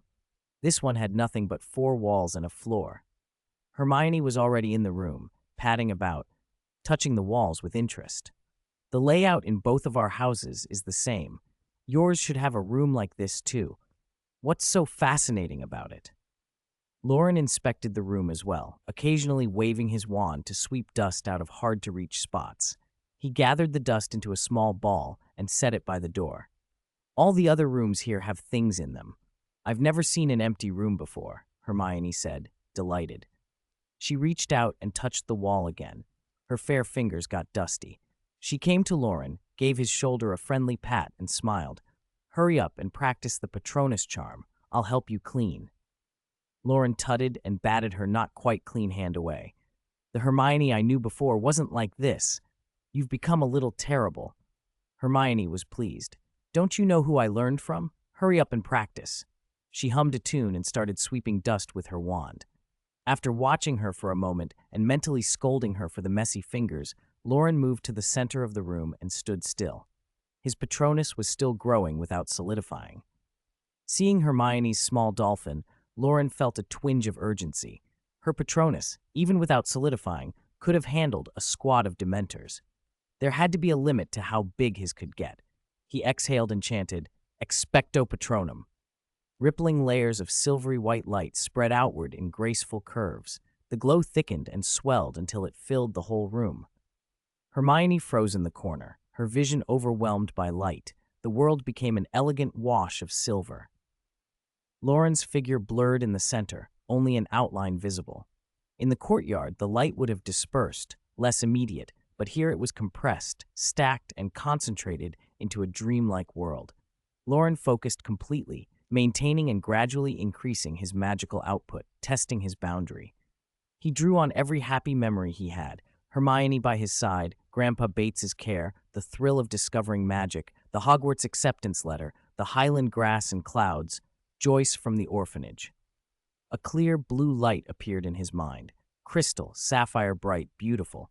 The silvery white in the room intensified, and then, for an instant, a silent roar vibrated through the magical world. Upstairs, a book on a bedside table quivered, and the portrait on its cover opened its eyes. Nicholas Flamel stepped out of the painting, peered down toward the floor with admiration, and couldn't help but exclaim, "What extraordinary talent!" Loren, lost in the casting, felt the edge of solidification, a sensation he couldn't fully describe, but he recognized it. He pushed everything forward, magic, emotions, memories. Closer, closer, and yet he couldn't bridge the last sliver of distance. Whoosh! All the silvery light collapsed back into his wand. The solidification failed. He lowered his wand, breathing hard, heart pounding. Hermione hurried over, one hand on his arm and the other patting his back. Feeling his muscles move with each breath, she murmured, "Take your time, don't rush. A big Patronus is a good thing." Her comfort eased his disappointment. "I could feel the critical point," he said with a sigh. "Let's see how big it can get. Don't be discouraged." Hermione supported him as they left the room, fussing over him like someone tending to the wounded, careful not to hurt him. Loren felt a little embarrassed. He was tired from overcasting, not injured, but he didn't object to being cared for. When she set him on the sofa, Hermione's face flushed. "You weren't injured, so why did you keep letting me help you?" she demanded. Loren blinked up at her with innocent, bright blue eyes. "You insisted on helping. I couldn't refuse your kindness, could I?" She smacked him on the shoulder. "Hiss!" Loren clutched the spot and flopped back dramatically.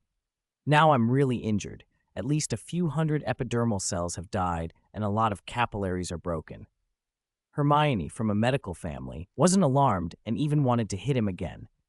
"You clap your hands harder than that and break more capillaries," she sniffed. "But it really hurts," Loren complained. He rubbed his shoulder, sat up, and flicked his wand toward the refrigerator. The door popped open, and 2 bottles of cola tumbled out of a side rack, wobbling through the air until they stopped in front of them.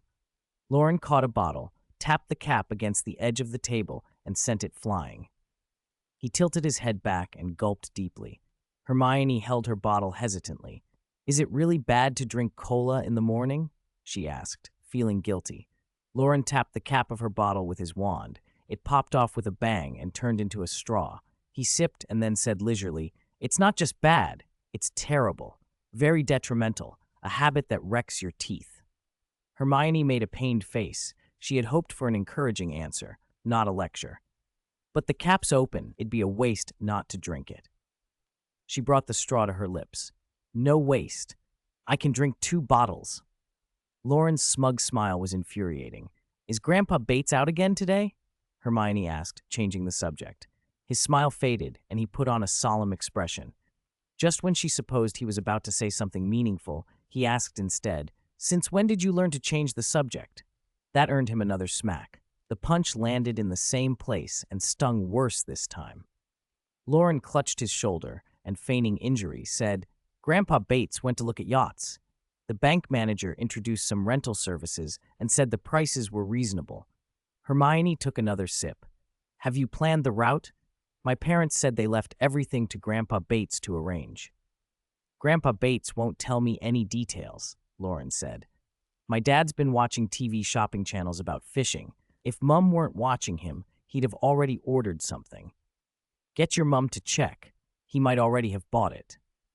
With sweet cola at hand, idle conversation bubbled up like foam, making summer memories in London's mild heat. Empty bottles sat on the table with their flattened caps tucked inside. Anyone collecting them would wonder how the caps got in there. On the sofa, Hermione's face was soft and adorable, a little round with baby fat. Loren found himself staring into her brown eyes. Something invisible flowed between them, a line of connection. His blue eyes were reflected in her pupils, and for a moment, their minds brushed through shared images, memories of her childhood, glimpses that rose simultaneously in both their heads. Loren stopped it quickly. He respected the trust between them. One thing was Hermione opening her heart to him, another was rifling through it. He cut the connection and the images faded.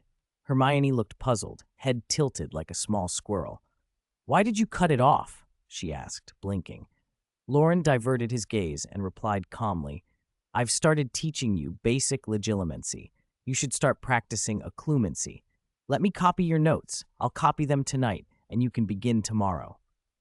Okay, that was where Patronus practice and memory work stopped for the morning. They stayed on the sofa in the quiet, enjoying the ease. After a while, Hermione, nearly asleep, sat up and patted Loren, who was drifting off beside her. "We can't waste time. Get up and review this afternoon's material." Loren stretched, trying to focus, but his mind felt blank. Hermione, re-energized, opened her notebook and shook him. "Don't fall asleep, okay?" "I'm not asleep," he mumbled. Hermione found the dog-eared page with the pad of her thumb, opened it, and read aloud. "The incantation for the mending charm is reparo. It can seamlessly repair most broken objects. The spell was invented by Arabella Nutley before 1754. Loren yawned and echoed, Reparo. The sun rose and poured golden light through the window. Hermione read a longer passage, and Loren only picked out the essentials. That had become their rhythm. Some rare and powerful curses, like fiendfire, cannot be repaired with this spell. Also, the mending charm only works on inanimate objects. Attempting to use it on wounds will result in severe scarring.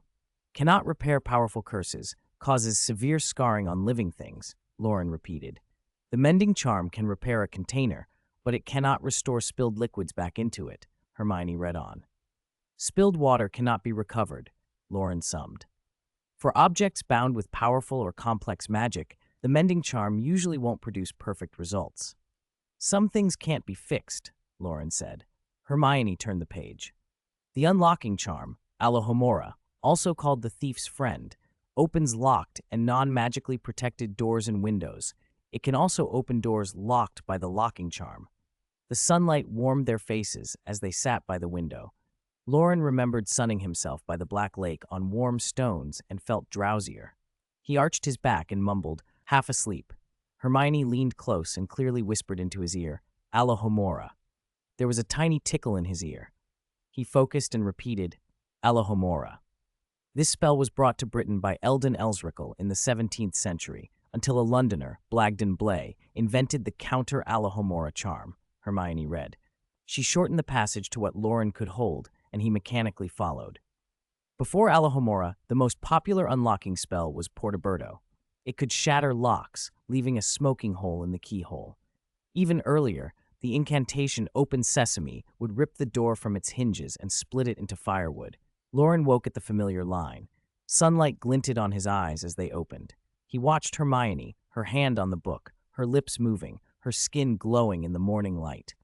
Portaberto, Open Sesame, he repeated clearly. Hermione looked up from her notebook at the same moment. Their eyes met. 150, Traces of Azkaban. Welcome aboard the Willem Sylvia Explorer.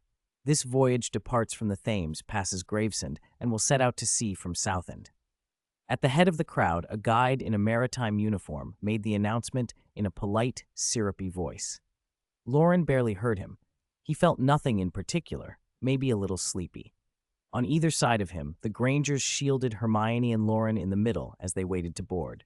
Wendell stared at the hull and said, We can't fish while the ship's moving, can we? There'll be times when the ship slows or stops for tourist activities, Loren answered. Wendell kept his eyes on the long tackle box in his hands and wondered, privately, what was really in it. Everything's settled. Let's get on board, Grandpa Bates called from behind, handing out tickets. The bank manager said there were selection criteria for this trip, so the service should be excellent. They'd abandoned the idea of renting a yacht and taken boat tickets instead, which suited Loren fine. His backpack was light, just a few changes of clothes, and everyone else's was similarly empty. Any items they might need were in Hermione's little linen bag, except for the 2 boxes Wendell and Bates were carrying. Dad, can't we put the stuff from the box in my bag?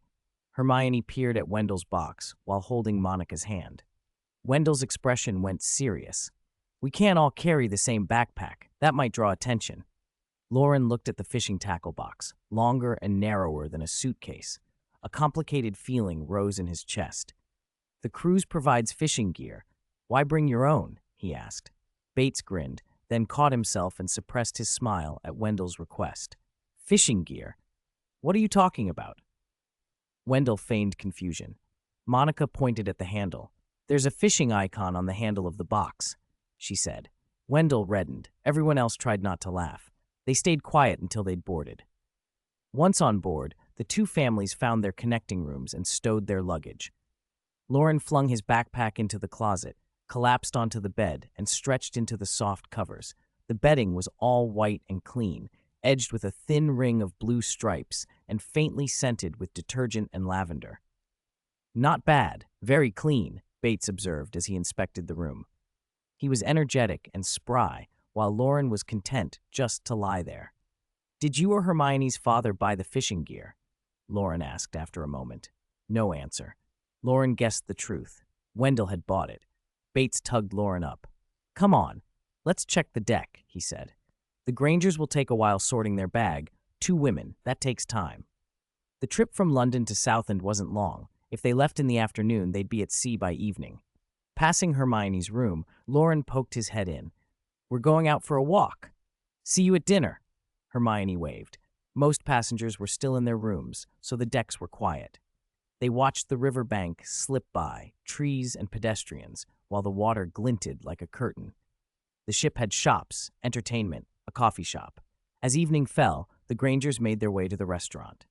Loren sat at the side, spooning strawberry ice cream with a small spoon. "Why only ice cream? Aren't you hungry?" Hermione asked. Loren licked the spoon and launched into a running review. "Fish and chips are good. The pasta's good. The lamb chops are good. The roast is good. The salmon wasn't great." Hermione understood immediately. Ice cream was dessert. He'd already eaten dinner. Wendell and Monica went to get food while Hermione and Loren traded impressions, how the coffee wasn't good, and how there'd be live music later that night. By the time Wendell and Monica returned, Loren and Bates were gone. Hermione finished the leftover strawberry ice cream and chatted as if nothing unusual had happened. Later, they wandered the ship and listened to a performance until they felt ready to go up to the deck. On the aft deck, Wendell sat on a simple folding stool, wearing a wide fisherman's hat and fingerless gloves, holding his rod solemnly. Bates had propped his rod casually and watched the sea, as if the waves were the attraction. Loren, however, wasn't fishing. He leaned on the railing, his arms crossed and his gaze fixed on the horizon. A fresh scent, Hermione's, came on the salt air. Loren recognized it without turning. Hermione slipped up beside him and imitated his posture. "What are you looking for? Do you know Azkaban?" he asked. Hermione's face lit up. As a famous wizarding prison, of course she knew. She began reciting what she remembered. Azkaban was built in the 15th century. From 1718, it became Britain's wizard prison. It's on a small island in the North Sea. She paused, thinking of their route. The island was originally a fortress owned by a dark wizard named Ecrizdis. He lured muggles and murdered them there. After he died, the concealment charms on the island failed, and the Ministry learned of it. By then, the island was overrun with Dementors. The Ministry decided not to destroy the island because they feared releasing the Dementors, so it was abandoned. In 1718, Damocles Roll decided to use it as a prison, thinking the Dementors would serve as guards.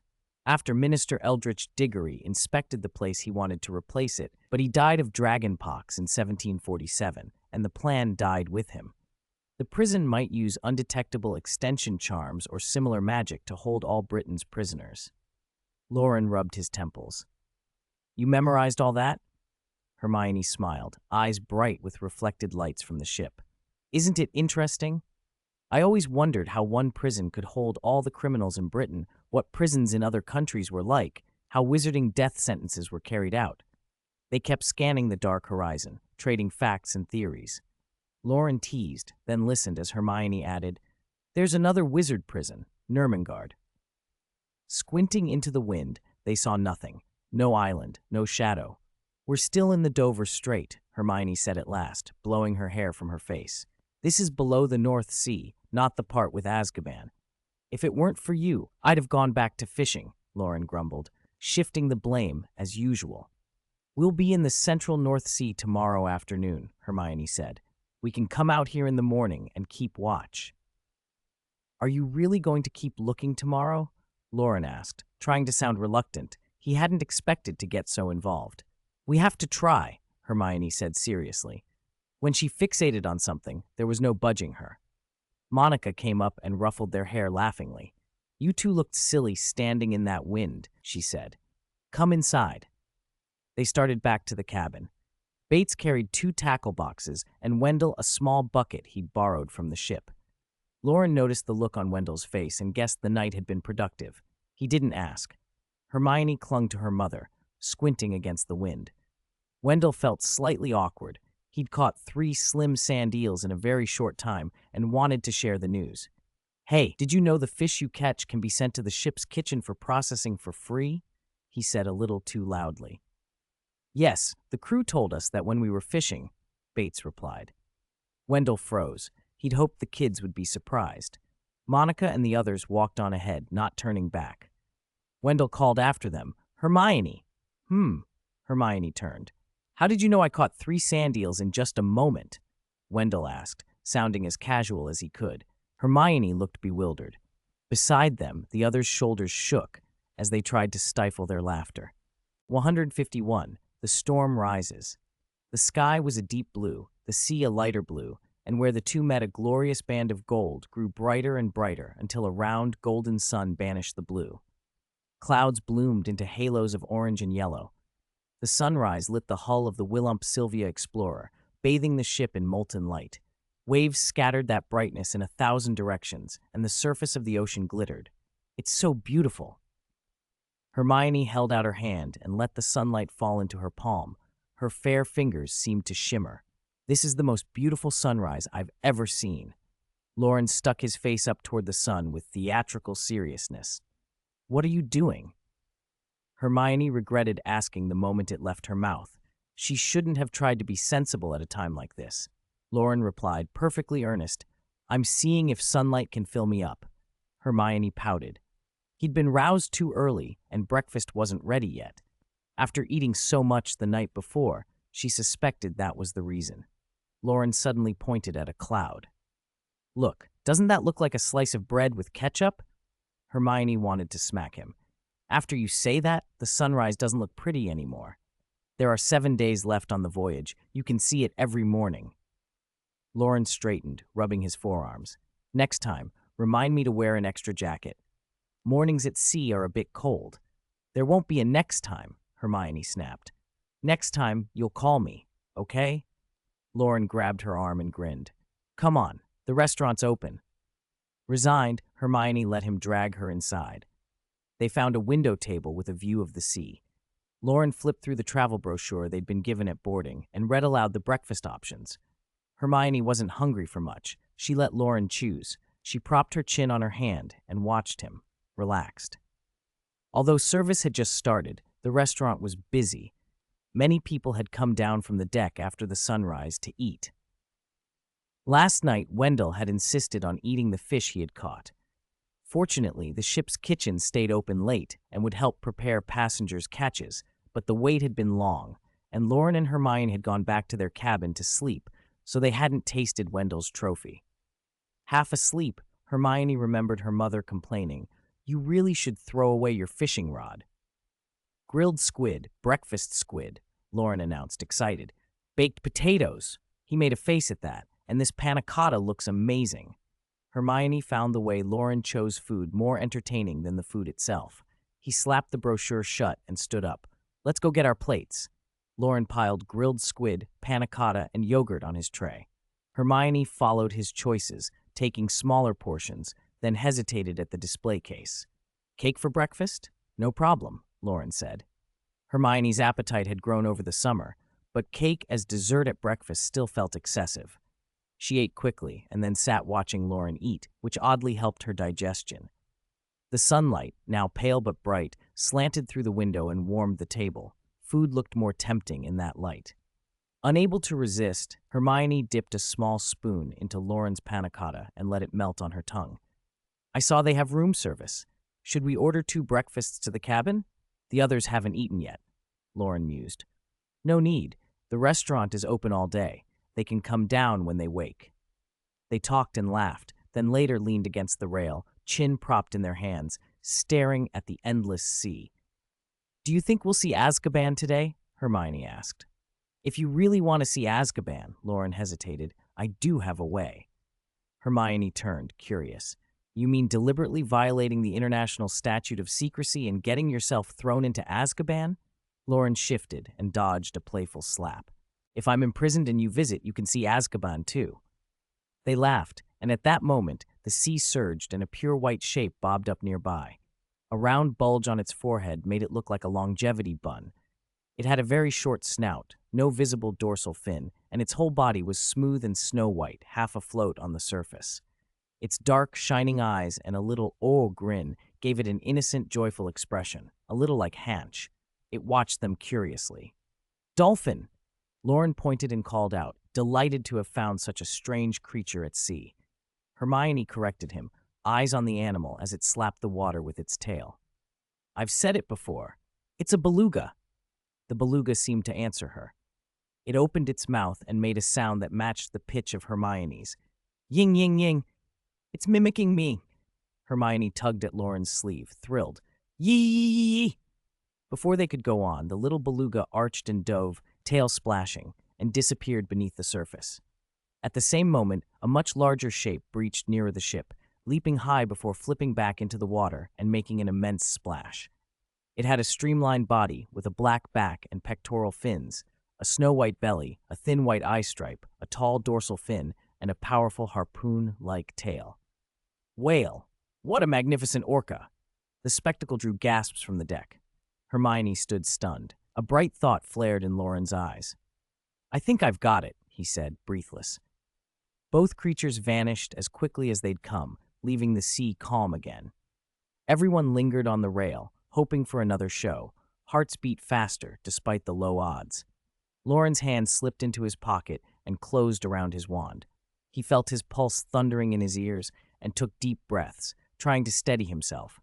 He held Hermione's hand with the other, resisting the urge to conjure a Patronus right there. I think my Patronus is an orca, he said, voice full of excitement. Hermione stroked the back of his hand with the same gentle motion she used on Hanch's feathers. Don't be hasty. If you're right, everyone on the ship would see a silver-white orca. She paused. In that case, I really will have to visit you in Azkaban. Don't rush, Loren said, sheepish. When we get to port, or back home, you can use the Patronus however you like. The sea breeze played with Hermione's curls. Her voice fell soft as wind. She knew when to soothe and when to insist. Loren had simply been carried away. He relaxed. It's a wonderful coincidence. Our Patronuses are a dolphin and a whale. After I left the aquarium, I looked up dolphins, Hermione went on reassuringly. Dolphins sometimes guide whales through reefs. They can be partners in the ocean. Then she frowned. That doesn't make sense. What doesn't? This area isn't on the usual range for orcas and belugas. They shouldn't be here. Migration routes change, Loren offered. Pollution, climate change, shifting magnetic fields, they all affect where animals go. Maybe it's that. Maybe, Hermione sounded uncertain. They peered across the flat, dark water, sharing the hope that the sea would stir again and show them the animals. The afternoon turned to evening and then to night. The ship continued on. By then, both had spent most of the day on deck. The sea breeze had dried their lingering tears, but there was no sign of Azkaban. Loren was growing weary of the unchanging horizon and decided to give up.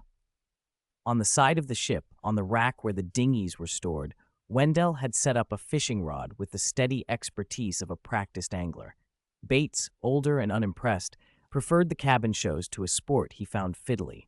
Loren, his eyes stinging from wind, lacked the patience to cast a line and certainly did not want to squint into the dark for a tiny bobber. You've mastered fishing. Next, you'll master coming back empty-handed, Loren said beside Wendell, with the tone of someone who knew defeat. Wendell didn't quite get the joke. A capelin popping at the surface briefly distracted Loren, but he shook his head and drifted away. Loren, Hermione called suddenly. Look, under the moon, a shadow floated far off, smaller even than Wendell's bobber. Loren narrowed his eyes and, with his unusual sight, made out a figure wearing a black, tattered cloak. Its whole form was hidden, but two hands were visible, grayish-white, slick with something like mucus and dotted with spots, dead-looking and glinting in the moonlight. Dementor, Loren murmured. Dementor. Hermione's face went stony. They both understood why the whales might have strayed. Something had disturbed Azkaban. Whatever it was, magic had disrupted the animal's migration. Loren exhaled with a brittle laugh. At least we both know the Patronus charm. We don't have to be afraid of Dementors. Hermione did not relax. Her fingers tightened on Loren's until his knuckles paled. She looked him in the eye and spoke slowly, every word deliberate. It's night. Everyone on the ship will see us if we use the Patronus charm. Loren understood. Violating the statute of secrecy would be one thing in an emergency, but if it became known that they'd removed the protective trace, the Ministry might investigate, and that could lead to far worse trouble. He had the Philosopher's Stone hidden safely because Dumbledore and Nicholas Flamel had convinced people the stone no longer existed. Nicholas's supposed death helped cover it. He lacked Nicholas's centuries of connections and Dumbledore's unassailable reputation. If it were discovered the stone was in his possession, dark wizards might come after him and everyone close to him. They would be forced into a life of constant vigilance. The consequences could be unimaginable. Still, he trusted Dumbledore to have handled the trace. A Wizengamot chief wizard skilled in alchemy could probably arrange such concealments. No great loss would come to Dumbledore for doing so. But if the school board learned of any of this, McGonagall's plans for Hogwarts' autonomy could fall apart. The Dementor was only the immediate problem. The Philosopher's Stone was the true threat. "The passengers are food for a Dementor. We need to deal with it," Hermione said, breathless with worry, thinking ahead. An idea struck her. "We could fake it, make it look like a wizard who expelled the Dementor left the ship right after. He used the Patronus in front of Muggles, broke the law, and then he departed to escape responsibility." Loren shook his head. "No, the Aurors would inspect our wands, and priori incantatem will show we've been casting charms all through the holiday." Hermione forced herself to calm down and piece by piece laid out the situation. "We're at sea. As long as the tourists don't notice anything and we don't draw public attention, we won't break the statute of secrecy, and the Aurors won't be called in. Their problem sprang from the Aurors' investigation, but the Aurors weren't aboard. If they could keep everything hidden from the ordinary passengers, this was just a regular cruise and nothing more. If no one on the ship knows, we're fine," Hermione finished. She watched the gray-black figure floating in the night, a cloak against the sky like a patch of storm cloud. Loren followed her thought quickly. "Too bad we haven't learned the memory charm yet, and we can't just stupefy everyone on this ship." Once they had a plan of attack, the right magic came more easily. Transfiguration, Loren decided. Hide the Patronus's light with a transfigured barrier, distract the passengers and crew, and deal with the Dementor out of sight. "How do we do that?" Hermione asked, already sketching out the steps in her head. "Raise a giant wave to block everyone's view? This stretch of sea won't produce a giant wave. Too abnormal a phenomenon would attract attention. Someone might film it, meteorologists might investigate." Then Loren's eyes lit on the dark horizon. Mist. He looked out over the deep night. "Envelop the ship in mist. I can find the Dementor with magic vision and take care of it where no one can see." He extended his wand over the railing, searching for an unoccupied corner. Small droplets of water coalesced, suspended against gravity, forming a pale plume that rose and slowly dissipated. "We just need to speed this up and give it some density." He repeated the motion. The sea seemed to boil where his charm touched it. A blue-black vapor bubbled and rose, spreading into the night. Controlling the mist to encircle the cruise ship, shaping water, changing its color, was straightforward transfiguration. Hermione picked it up quickly and helped accelerate the curtain as it wrapped the decks. On the starboard side, Wendell, still fishing, hauled in another small catch, flicked it into a bucket, baited his hook, and cast his line again. He rubbed his arms and peered at the sky. "Feels colder, and where did the moon go?" From a distance, the ship began to wear a shell of mist, gradually disappearing into the night. Loren threaded his wand through the railing and watched the world grow hazy. "Keep the mist steady," he told Hermione. "I'll deal with this nuisance." Through magic vision, the Dementor appeared as a gray-black mass, exuding a pressure worse than any storm. Loren's voice was low when he spoke the words. "Expecto Patronum." Silver light burst from his wand, countless ribbons of radiance that coalesced into an enormous, shimmering creature. A colossal silver whale that seemed almost to belong in the depths of the ocean. It floated soundlessly through the mist, an island of light with pale stripes rippling along its flanks. Its presence was overpowering. Anyone who saw it would unconsciously hold their breath as if afraid to disturb it. The Dementor didn't linger. Its hollow soul trembled under the pressure of pure life and joy and turned to flee. The Patronus, freed from the constraints of physical water, surged like a missile. Tail flicking, it carved a rainbow trail of light as it chased the Dementor, opened a vast maw, and swallowed it in a silent, curving plunge. There was no ripple on the surface of the sea. Inside that radiance, the Dementor felt things it had never felt: searing heat, the scorch of positive emotion, a terror of death. Dementors had never been physically slain, but no one had ever thought to trap one inside such an intense manifestation of happiness. The silver light burned like a furnace, like sunlight magnified to cruelty, drying whatever filth and withered gray the creature had. The Dementor shuddered, its form thinning under the assault. The Patronus's light was absolute, remorseless. Hermione, holding the mist steady, couldn't see through it. When she saw the relaxed look on Loren's face, she asked, voice tight, "Did you chase it away?" Loren nodded, then shook his head, an odd, conflicted motion. He'd set out to drive the Dementor off, to teach it a lesson and make sure it stayed away from the ship. But something had gone differently. "Disperse the mist," he said slowly, waving his wand. "It's done." The whale of light dissolved into a stream of silver and recoiled back into his applewood wand with a soft chime. Loren felt something strike the tip of the wand. When he withdrew it, a small gray-white pebble clung to the end, smooth like bone ash, like a fossilized remnant. He picked it up between thumb and forefinger and tilted it in the moonlight. "What is this, bone ash? Something burned out of the Dementor?" Hermione stopped the mist and leaned forward. "Is that part of a Dementor?" "It looks like an ordinary stone," Loren said. "It feels like one, too." On board, the passengers were still enjoying the band and the dinner. On deck, people watched the mist thin and the moon reclaim the sky without any idea they'd brushed past something far darker than night. They had seen, hidden behind the veil, the birth and the death of a godlike thing. With the immediate danger past and the Aurors not present, the two of them were left with a single curiosity, the pebble. Loren tried to examine it more thoroughly. Sectum Sempra, a fire-making spell, and a host of charms came to mind as ways to test it. He began to reach for his wand. Hermione slapped his wrist. "This is the deck," she hissed. "If you start a fire here, someone will notice." Loren flinched, then grumbled. "I was only going to test. The back of your hand will hurt less than the back of our heads if you get caught." She rubbed his wrist, and he let out a soft, embarrassed breath. "We'll take it ashore and ask Flamel to look at it." They argued about what the pebble might mean while the ship moved through the Black Sea. The bigger question pressed at them. Why had a Dementor been out here? Hermione stretched against the ship's hull, ankle exposed as she composed herself into an L shape, and spoke the possibilities.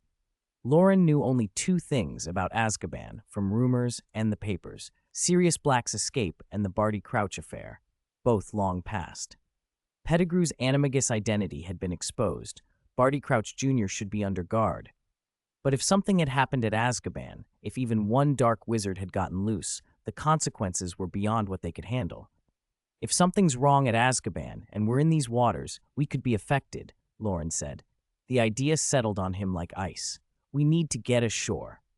Hermione's face went tight with tension. "We can't just vanish. We need a legitimate reason to disembark without arousing suspicion." "We had a physical before boarding, and there's a doctor on board," Loren said. "Health reasons won't work. Maybe make bad weather force us to a port?" She felt the sea breeze through her fingers. Extreme weather could force a ship to dock, but conjured storms or anything too dramatic would invite scrutiny. This ship was close to shore. Odd weather would raise flags. Personal reasons are out. Weather is risky. Hermione's eyes brightened. "We can make the ship have a small problem." "No need for real damage," Loren supplied. "Just something the crew can't explain. They'll dock for safety, easy as that." He tapped the deck. "Watch." Loren pointed his wand at a connection between the railing and deck. Softening charm. A pale flash merged into the metal, and she watched where he had touched sag slightly, as if the steel had become cloth. Under the weight of gravity, the spot wrinkled like a folded sheet. Loren relaxed his wand and the deck hardened again, but the deformation remained. "Someone will find this soon and stop the ship," he said. He helped Hermione to her feet. "Nobody's going to risk sailing with a hull that looks like it's failing." Half an hour later, in the ship's restaurant, Hermione still looked unsettled. Loren fed her a spoonful of orange ice cream. "Don't worry," he said around a mouthful. "If the softening charm gives us trouble, I have other ways to fix it." They heard a crackling in the speakers. An official voice came over the broadcast. "Dear passengers, we regret to inform you that due to a hull malfunction, and for safety reasons, we will be docking at the nearest port. This vessel will arrive at Sunland in 3 hours. Further information will be provided in due course. We apologize for any inconvenience and thank you for your understanding. Relief finally loosened the knot in Hermione's chest. You, she began, but was interrupted. I'll repair the hull with a reparo as soon as we dock, Loren promised, spoon poised midair. And we can find a hotel for tonight. Hermione slapped the table. That spoon was mine. Loren froze, cheeks coloring. He pushed the spoon back into the ice cream, looked up with a grin, and said, That's all right, I don't mind. Bang! 153. The soul-stirring stone. Late at night, in a hotel by the sea in Sunderland. Wendell still felt a little unreal. Hours earlier, he'd been weighing the Copland he'd caught, and now he was ashore and checked into a high-end hotel as compensation. With a full refund for the ticket and compensation for accommodation and return travel, Wendell Bates felt it had been quite a good deal. He'd enjoyed so many days for free. He chuckled. Let's get some sleep. We have to go back to London tomorrow morning. It was very late, and everyone was tired, especially Loren and Hermione, who had expended a great deal of energy. After wishing each other good night, they returned to their rooms to wash up and rest. The bright lights in the hotel dimmed, and the moonlight outside softened everything. Loren lay on the bed, toying with the small black Dementor stone in his hand and replaying the day's events in his mind. Magic seemed to be weakening with each generation. Wizards were becoming less capable. The whole magical world felt like a stagnant pool, occasionally stirred by figures like Dumbledore or Lord Voldemort, whose clashes still dominated discussion. No matter how things shifted, the world would remain focused on the second duel between Dumbledore and Voldemort in the years ahead. Was the Azkaban riot a Death Eater plot? How were they planning Voldemort's return? Loren had no answers. His thoughts jostled and multiplied. Nagini had been restored to human form. If Voldemort were to create another Horcrux, his preemptive advantages would shrink. Harry was temporarily sidelined.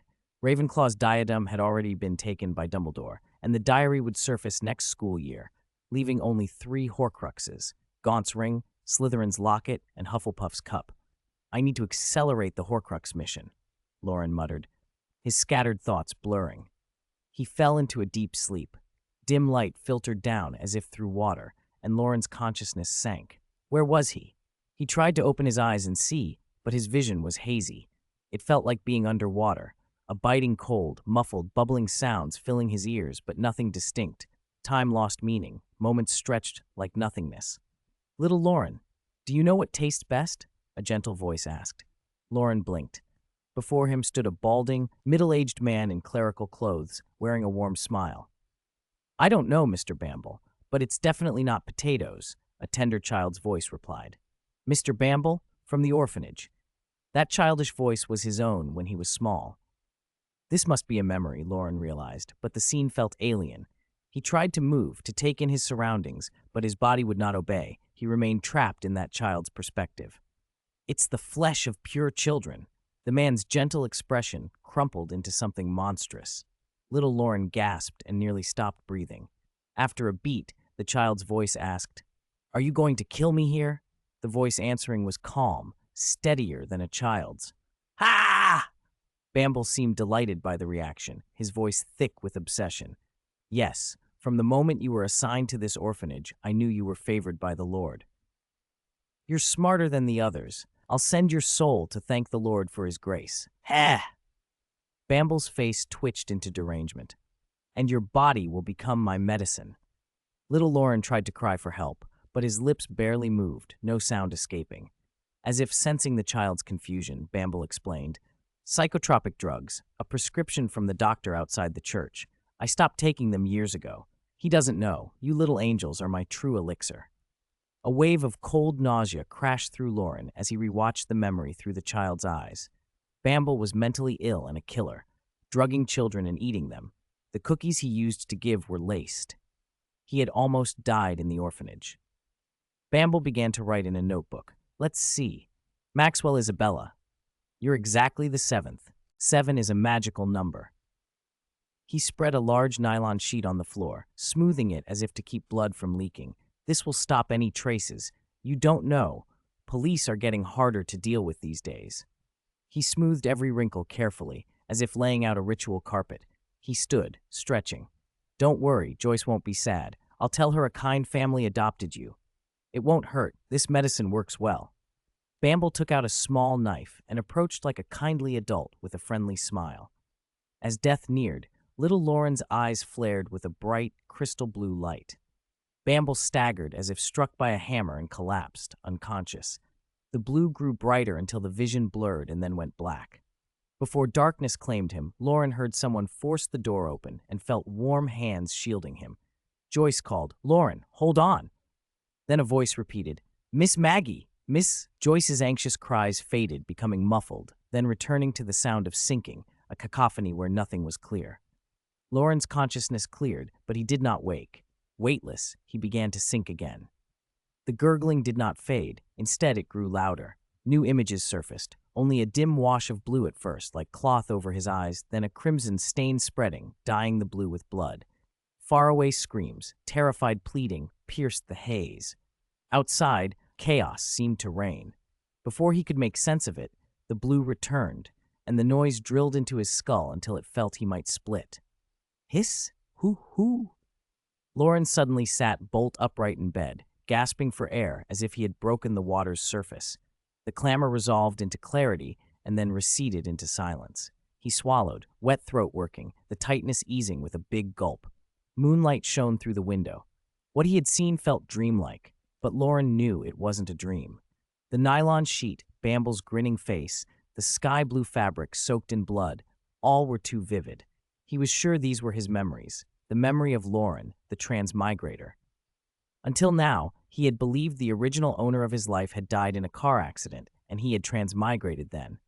Now that scenario no longer fit. There were gaps, missing scenes. Bamble's departure from the orphanage had seemed a routine transfer to Loren before. Now it looked like Bamble had been arrested after something terrible, and the orphanage had covered it up. If a cannibalized child's case reached the authorities, the government, the church, and the orphanage would all be implicated. Concealment would be the likely result. The stunning of Bamble must have been caused by a magic surge when his powers awakened. In a life-or-death moment, he had instinctively used magic to incapacitate Bamble. Thinking of Bamble made Loren nauseous. Why had that memory been missing? Was it the drugs Bamble gave him, or the blue light in his eyes during the magical outburst? The discovery unsettled him, not fear of immediate danger, but a fierce urge to reclaim his wholeness. Memory is the foundation of self. Loren needed to recover the missing pieces. Looks like I need to find time to go back to the orphanage, he thought, unconsciously squeezing the Dementor stone. It didn't feel right. He held the stone up and examined it. It looks like it got bigger, he muttered. To test his theory, he placed the Dementor stone by his pillow and whispered, "Expecto Patronum." The Dementor had been burned into the stone by the Patronus light. If it had grown by feeding on emotions, scorching it with a Patronus might shrink it again. He controlled his magic, not conjuring the great whale Patronus, but instead enveloping the stone in a silver-white glow. The light calmed him. Under the Patronus light, the black stone, smooth but non-reflective, shrunk slowly, returning to the size it had been when they first found it aboard the ship. Loren stared in surprise and unease. His nightmare, or better said, the buried memory, had been triggered by the Dementor stone. Even reduced to a small shard, it still carried a Dementor's instincts.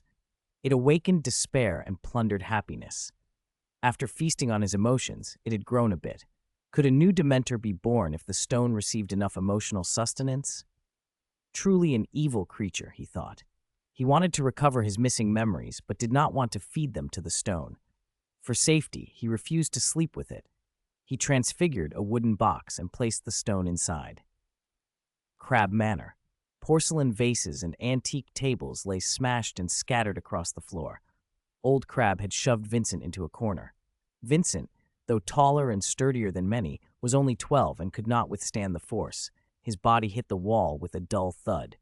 "You! How dare you?" Old Crab's face was a mask of rage. "You contacted werewolves and let them break into Azkaban." He stalked the room. His hard-soled shoes sounded like thunder on the wooden floor. A dangerous aura clung to him, as if he might strike at any moment. "And you used my name. What do you think you're doing? Want to destroy our family?" He grabbed Vincent by the collar, close enough to see the bloodshot whites of his son's eyes. "If your cousin hadn't killed that beast during the interrogation, you could be visiting me in Azkaban right now, visiting your dear father." 7,000 galleons! I spent 7,000 galleons just to get your cousin and his partner to keep quiet. I haven't spent that much since the Death Eater trials. He turned his head and roared, "What do you want to do?" Vincent said nothing, staring at the floor.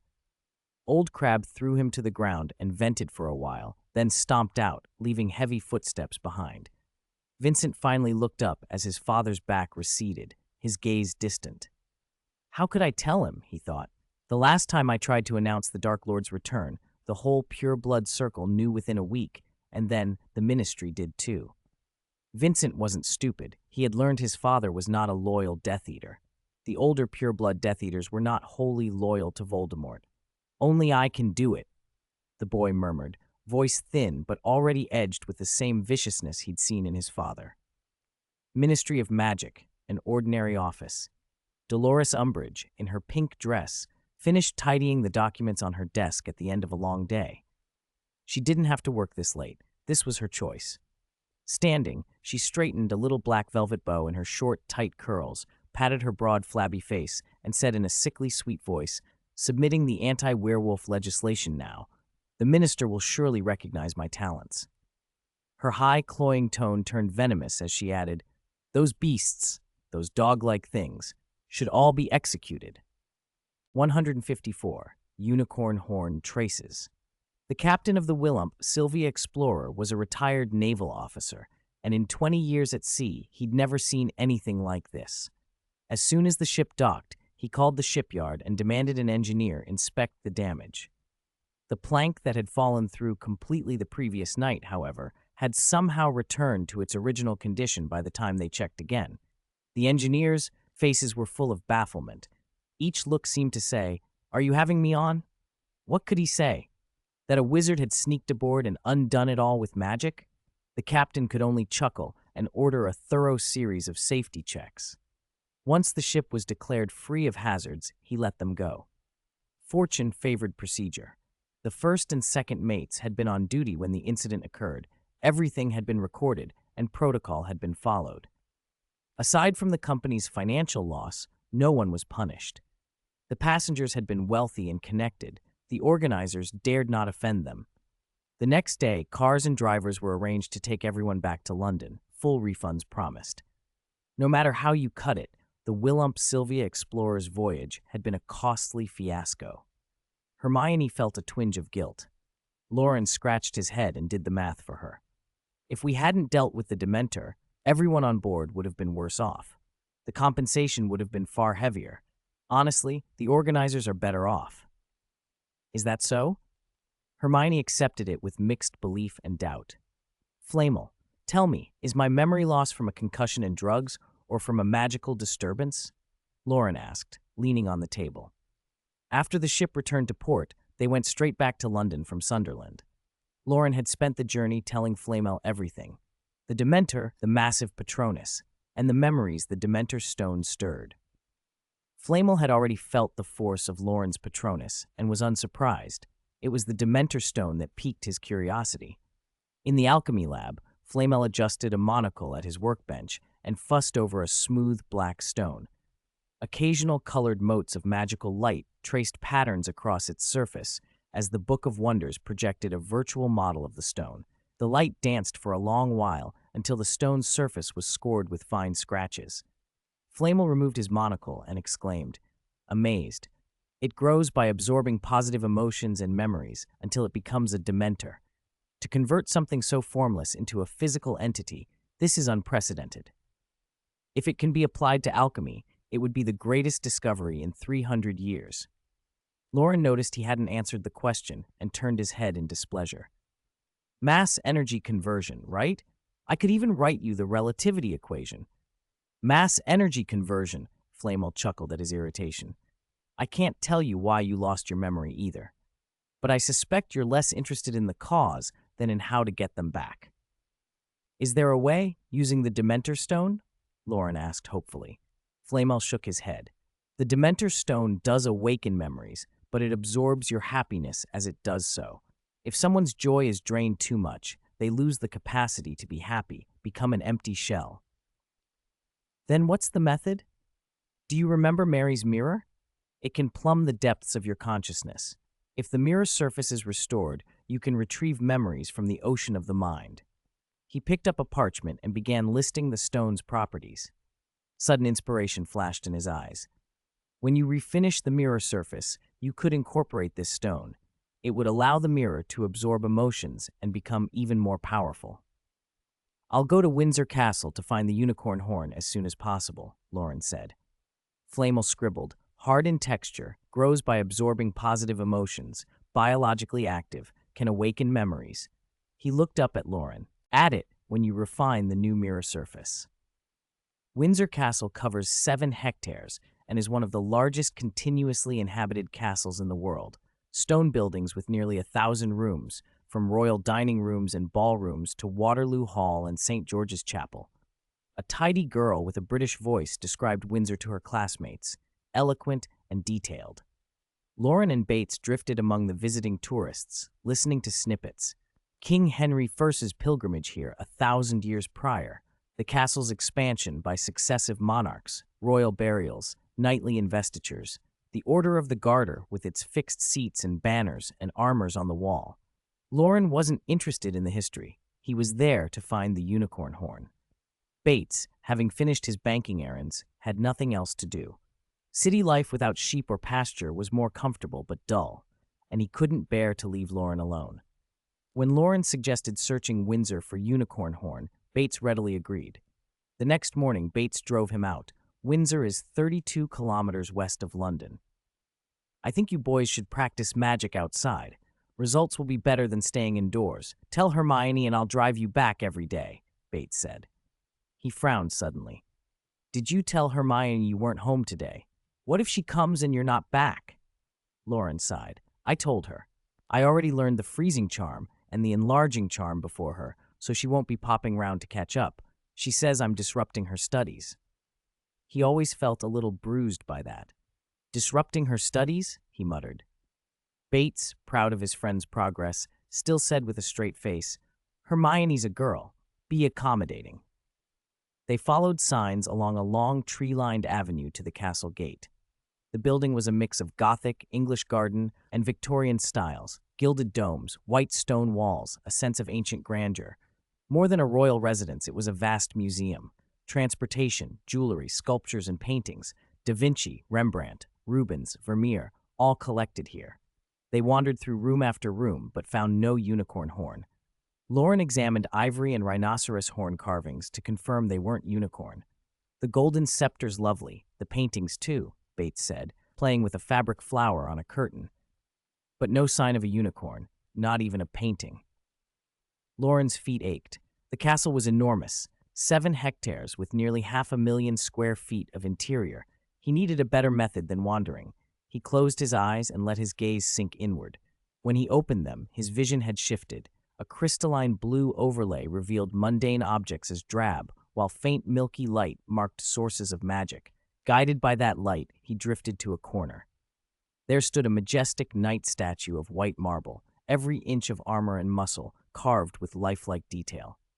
Loren's eyes fixed on the lance in the statue's hand. The tip was long, slender, and spiraled. The milky light emanated from it like a sacred aura. Was the royal family aware they'd disguised a unicorn horn as a spear? Had they made a statue of a knight to hide it? Magical perception was rare. Few top wizards would ever enter Windsor Castle, so this was an effective concealment. Loren thought of Dumbledore and smiled. Discovering a unicorn horn here felt beautifully Dumbledore-like. In the end, it benefits me, he said. Bates followed his gaze. Is that the unicorn horn? It doesn't look special. To most people, it wouldn't, Loren said. Let's go. We'll come back properly prepared. He had located it. Now, he only needed to practice apparition and the disillusionment charm. Alohomora might not get them past a lock, but Portoberto would. Bates hesitated a moment, but fell in step with him. Aren't we going to look a bit more? What's the point of a unicorn horn if you don't take a proper look? That night, in the Book of Wonders dueling room, Loren worked on apparition. He flicked his wand in a counterclockwise arc, felt the air snap, and vanished from one spot to appear across the room. Spatial displacement made his head spin for a heartbeat, but the firm contact of the floor under his feet reassured him. He checked for splinching. No pain, no missing limb, and saw the white circular landing mark. Precise. "Success," he said, clenching his fist. Flamel lounged on a desk and drawled, "This is only in the book. In the real world, attempt it under a professor's supervision." He added, "There's a delay between mind and body when you first apparate. That delay can cause your body to arrive while a limb is still elsewhere." Loren grimaced at the thought. He wasn't reckless. "I'll wait until I'm back at school to practice under Professor Snape. He's got plenty of dittany." Flamel nodded. "There's no need to rush retrieving your memories. Time will not run out. Can you help me practice the memory charm here? I'll be careful." Loren asked hopefully. Flamel vanished with a pop, apparating silently and wandlessly, then reappeared elsewhere with a grave look. For a portrait, or any work made from another's memories, a memory charm is the equivalent of murder. Loren pouted. Flamel, who had centuries of memories to sort, was right. A beginner's memory charm could do more harm than good. He had to abandon that tempting shortcut. The vacation was drawing to a close. Over the remaining days, Loren practiced apparition and the disillusionment charm in the book's dueling room each night. Flamel resolutely refused to help with memory charms. By day, he studied with Hermione. Spells that had been the staple of second-year classes were now easy. Loren learned them after a few tries, and, under his guidance, Hermione's progress was rapid. Loren's legilimency and Hermione's occlumency advanced. They traded invasions and defenses at the edge of mind and soul, each learning from the other. But one thing remained untried. Of the 3 memory-related spells, only the memory charm was left. It would need a master of the art and a willing subject to practice on. Why couldn't those 2 be the same person? Sectum sempra, aguamenti. Loren cast a shield charm to fend off the green streak of magic, and a spout of water hit the ground. He twisted away from the white flash of a Petrificus totalis. Flamel, mimicking Loren's form, waved his wand in a steady rhythm, forcing Loren onto the defensive. Dodge, deflect, retreat, with no chance to counterattack. A Petrificus totalis, a knockback jinx, a stupefy, any one of those would have left him helpless. Protego. The shield charm rebounded the pale light of the Petrificus totalis. Seizing the moment, Loren turned the splashed water into a thin white mist with transfiguration. Flamel's line of sight was broken. He dared not act rashly. If he made a mistake now, he would be embarrassed. If Loren hadn't been close, Flamel could have used a whirlwind sweep to clear the mist instantly, but switching spells would create a slight pause at the juncture, and the shield would open a weak point. He was fighting at Loren's power level and couldn't surpass Loren's own abilities. Under those constraints, the duel had reached an uneasy stalemate. Flamel held his wand, pointed toward where Loren had vanished, and, slowly retreating, let his voice carry, "I know you can already coat your whole body with a shield charm, so I can use a full-body protego too, right?" He was bluffing. In practice duels during the holidays, Loren preferred a shield charm he could angle and redirect like a mirror, not one that simply reinforced his entire body. Flamel didn't understand Loren's strange obsession with parrying, nor did he know what Loren meant by the persistence of a player-like soul. But going from needing 3 to 5 seconds to cast a protego to being able to summon a reflective barrier with a flick of the wrist, Flamel was certain Loren's mastery of protego was enough to cover his whole body. The mist still seeped on, and Loren stayed silent.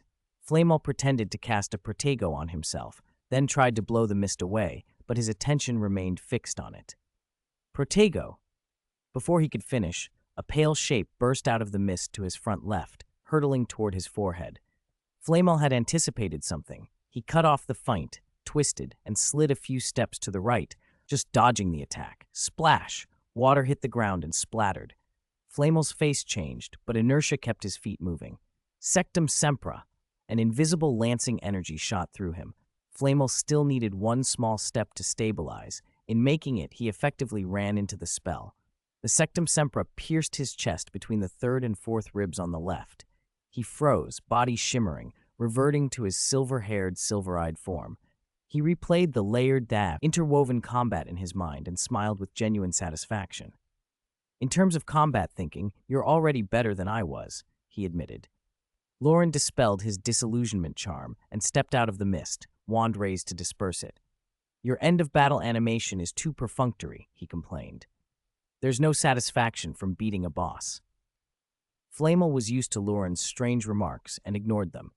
Now, let's go over your mistakes.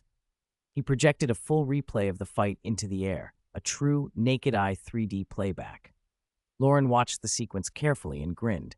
Footwork, parries, not a single error, perfect run, even Sekiro would approve.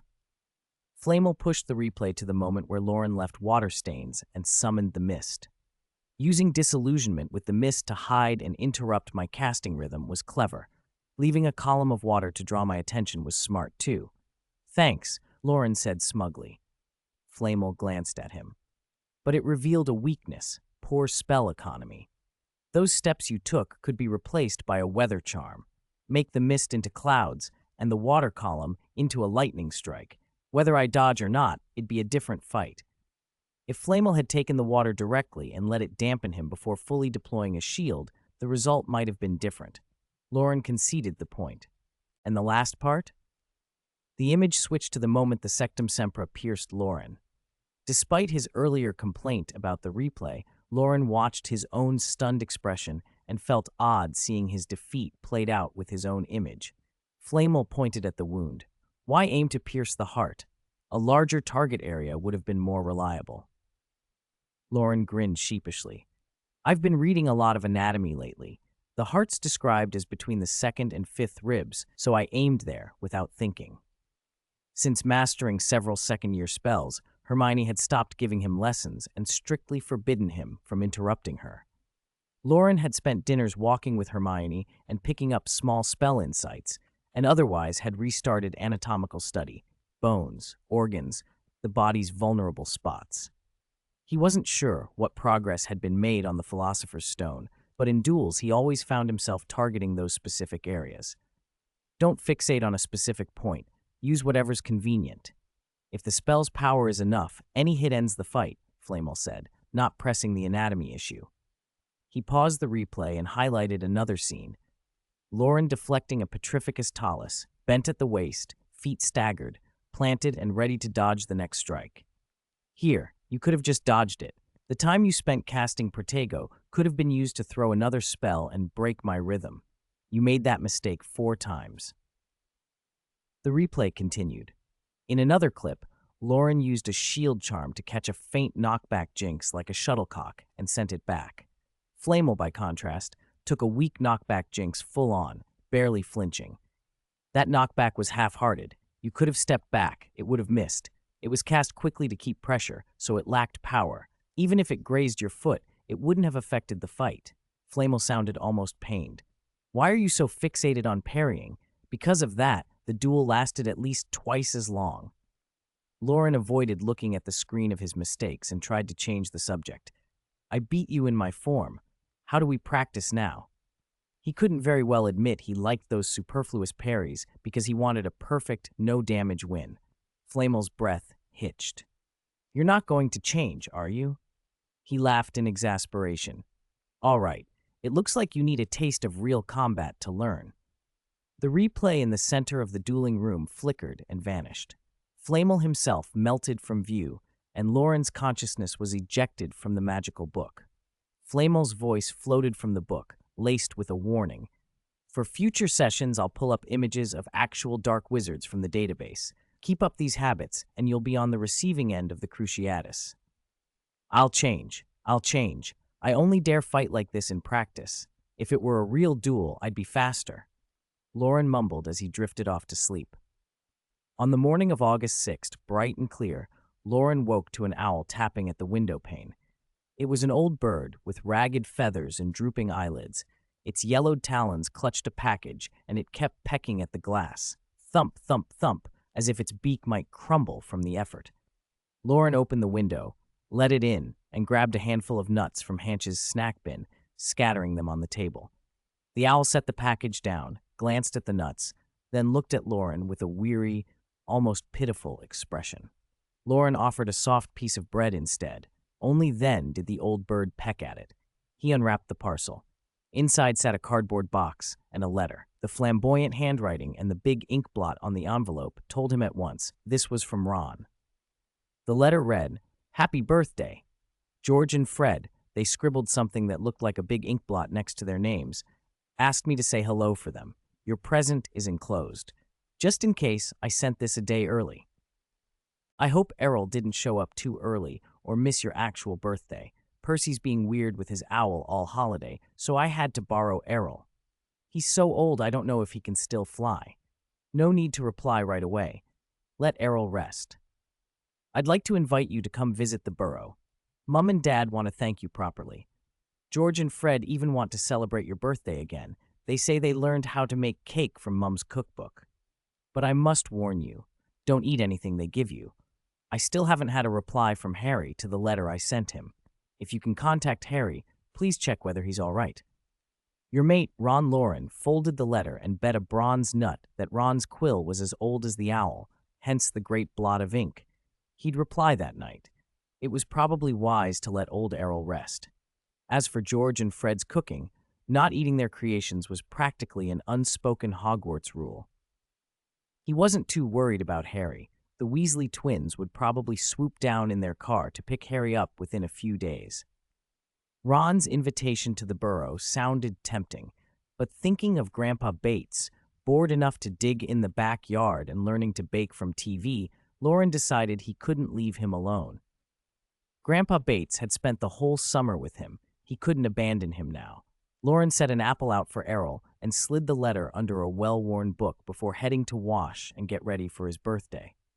Morning light hit the book's cover, Gray's Anatomy, its plastic lamination glinting faintly. Loren, happy birthday! Come try the cake I made! Bates called from the kitchen, already bustling. He'd turned his boredom into grand plans for greening the backyard, drawing sketches of where French sycamores, chestnut trees, and cherry trees should go. Most of those are best planted in November, Loren told him, which postponed Bates's gardening dreams by 3 months. Undeterred, Bates had started learning baking from TV. Baking, as he put it, was like a quantum experiment.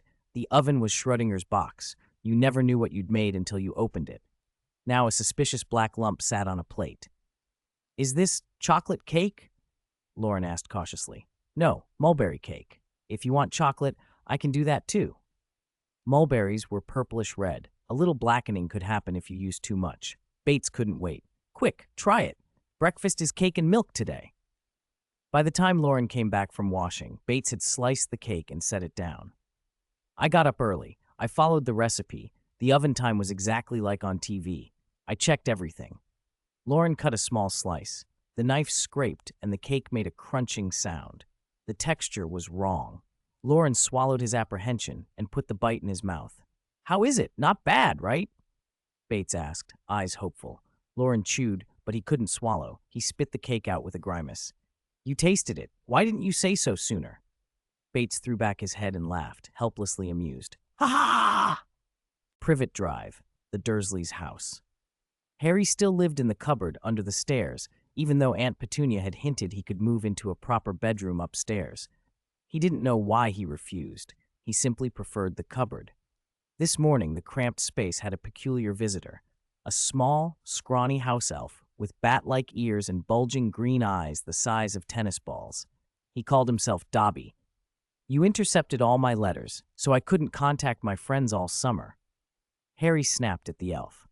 Hathaway, the white owl Harry kept, had perched on the crossbar of the luggage rack and was flapping her wings and cooing indignantly, as if scolding Dobby for audacity. Hathaway had left earlier that morning with a birthday present Harry had sent to Loren, carrying the parcel in her little satchel and singing, only to be intercepted outside the door by this house elf. An owl found such behavior intolerable. Dobby blinked anxiously up at Harry. Harry Potter must not be angry.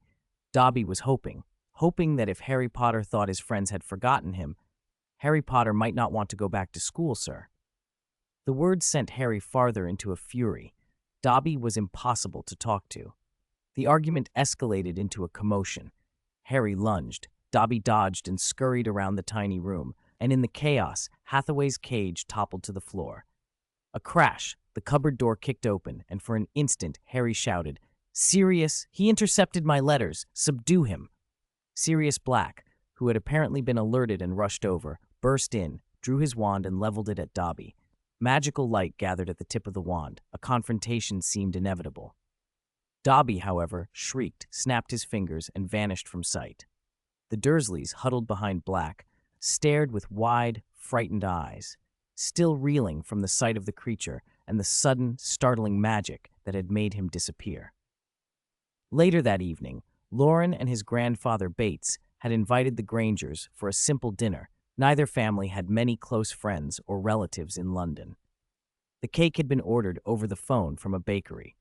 After finishing his tidying with a bit of kitchen magic, Loren stepped out of the kitchen and overheard adults' voices drifting from the sitting room. The three of them were chatting by the sofa. Bates even threw his head back with laughter now and then. Hermione waited by the doorway, hands folded behind her back, looking as if she were hiding something. "What are they laughing about?" Loren asked, wiping his hands on a tea towel as he passed. "They were talking about food, and they joked you like things a bit burnt," Hermione answered distractedly, her gaze skimming away from his face. Loren's expression froze for a heartbeat before he shrugged and said, "Let the adults talk. Come upstairs and play." That was exactly what Hermione wanted. The two of them went up to Loren's room. "Ron wrote this morning," Loren said a little later, nodding toward Errol, who was draped upside down across the curtain rod in an exhausted heap. "He said none of Harry's letters have been replied to, not even his birthday wishes." Hermione's eyes went wide. She sank onto the edge of the bed and patted the quilt with a regretful hand. "We forgot Harry's birthday," she said. "Neither of us remembered to write." Harry's birthday was July 31st. They had been on a boat that day, and it had slipped their minds. Loren cleared his throat and shifted the topic. "Ron invited me to the Burrow," he said. Hermione listened. "I thought about declining, but Grandpa Bates might need me here," Loren added with a shrug. "What do you think?" "I'd rather be home," Hermione replied. They chatted about the wonders of wizard homes and magical household items. Second-year students could talk about anything for hours. Late into the evening, Monica called to say it was time to go. Hermione, cheeks flushed, handed Loren a small wrapped package. She produced a little pendant, ivory white cypress carved into a smiling dolphin, simple fins and a sleek snout. The surface had tiny knife marks and imperfections that suggested careful, patient work. "I didn't want to be disturbed, so I made this," Hermione murmured, earnest. "It was practice for charms, just something from my breaks."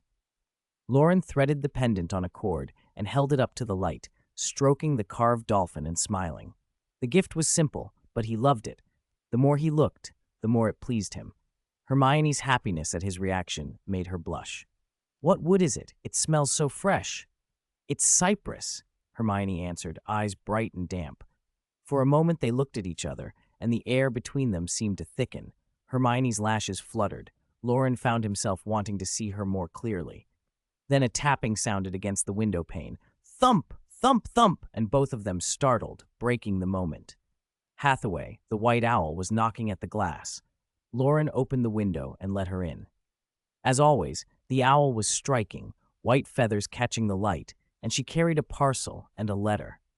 Loren tore the letter open and read. The gist confirmed what he had feared.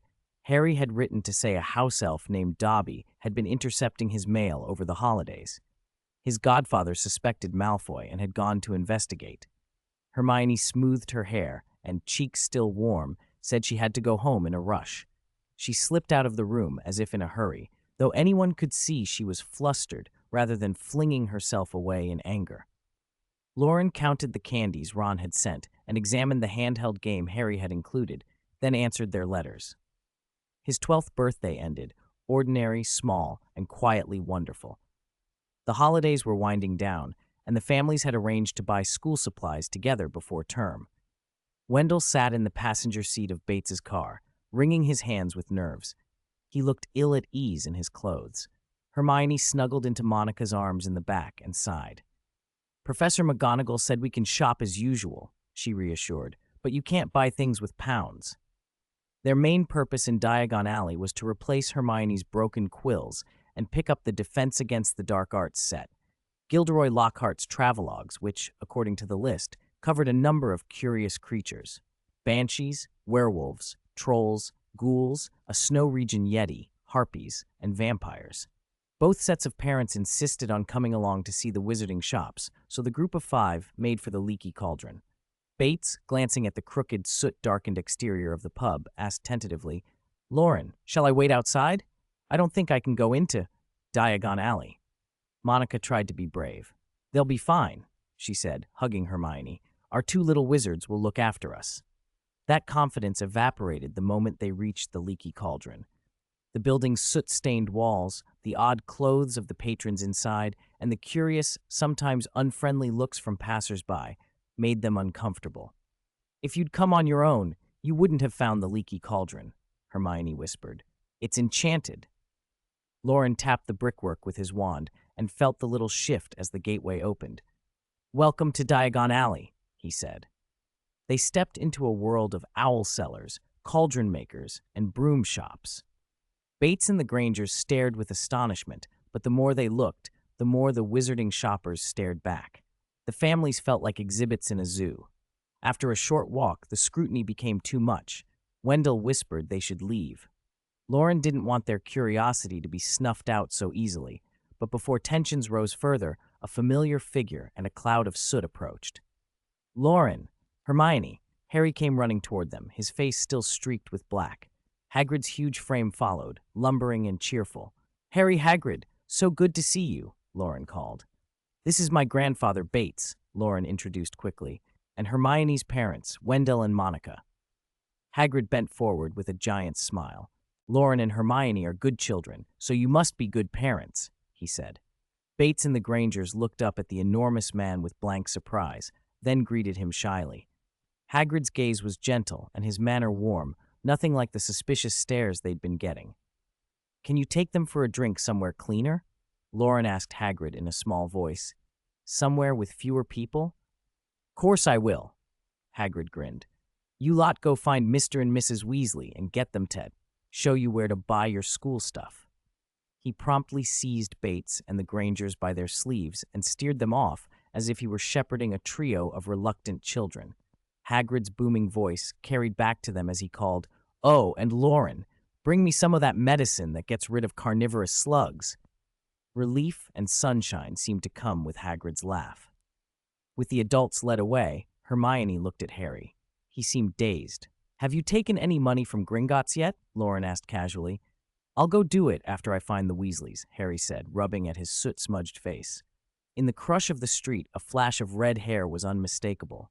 Ron, Fred, George, and Mr. Weasley worked their way through the crowd, Mr. Weasley panting and grateful.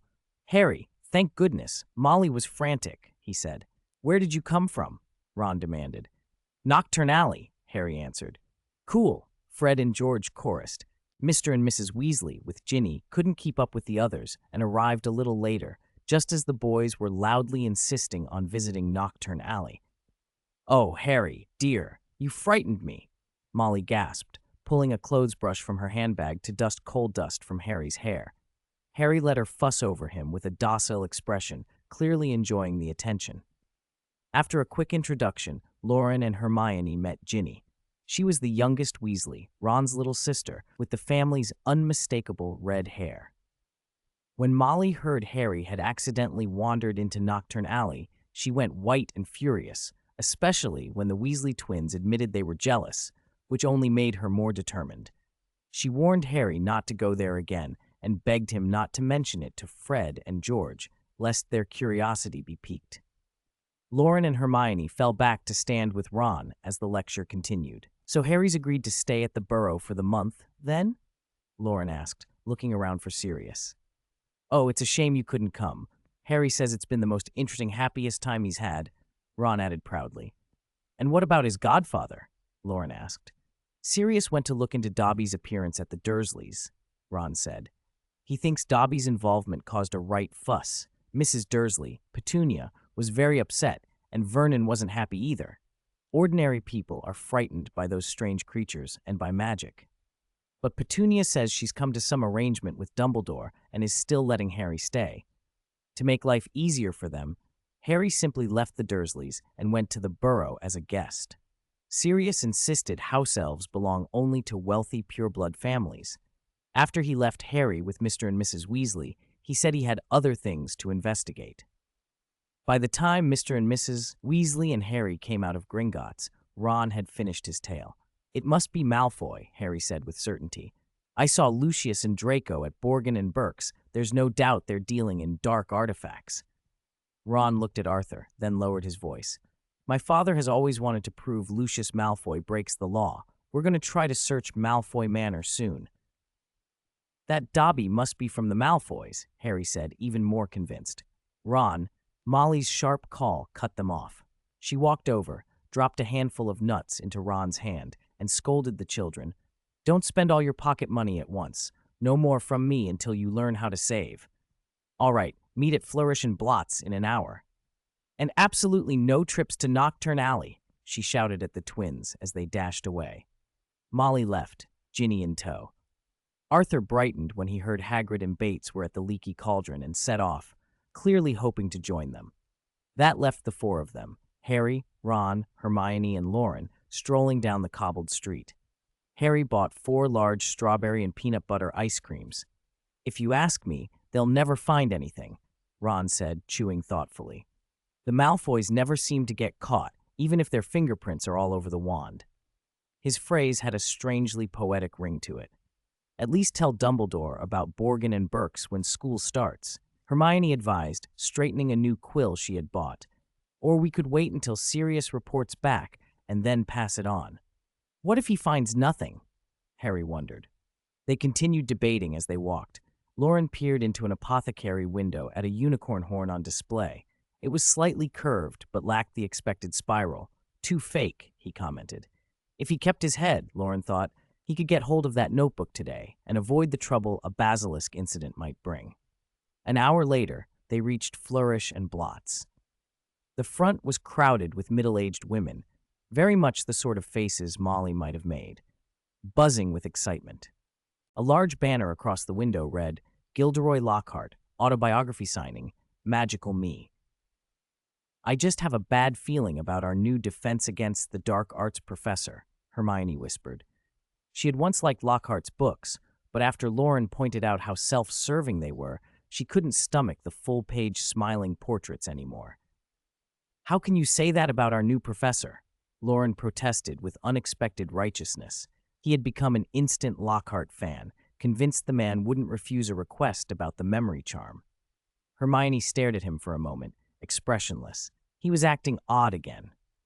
Curious, Harry and Ron pulled them into the queue and slowly edged forward. Soon, the crowd parted, and they could see Gilderoy Lockhart. Life-sized cardboard standees winked from the front, and the real man, all white and perfectly coiffed hair, smiling in a blue mandarin-collared suit. "Oh, this can't be Harry Potter," Lockhart cried when he spotted Harry. He seized the chance to boost his own fame and stepped down from the platform, throwing an arm around Harry and leading him front and center. "Young Harry happened to drop in today just to buy a copy of my autobiography, and I'm happy to give him a full set of my books for free." He turned to the crowd, dramatic as ever. "Ladies and gentlemen, I am delighted to announce that this September I shall be your Defense Against the Dark Arts professor at Hogwarts." Before Harry quite knew what had happened, he found himself the recipient of a complete signed collector's set of Lockhart's books. Hermione's face scrunched into a sour expression. "I have a very bad feeling about next term," she muttered. "How can you?" Loren began in defense, only to be silenced when Hermione thumped him with a short, sharp punch. "Don't be odd," she told him. Defeated, Loren abandoned his attempts at currying favor and followed Hermione to the shelves for extra study material. While Hermione browsed an easy introduction to ancient runes, Ron sidled up to Loren and noisily clicked his tongue as a signal to follow him. "Loren, could I borrow some money?" Ron whispered. Loren glanced at Mrs. Weasley, bewildered. "Doesn't your mum buy the expensive books? You just got pocket money. Why borrow?" Ron blushed. "I want to buy Ginny new things. like a cauldron and brass scales, protective gloves. His voice dropped to a whisper, embarrassingly earnest. Ginny's a girl. She shouldn't have to use our old stuff.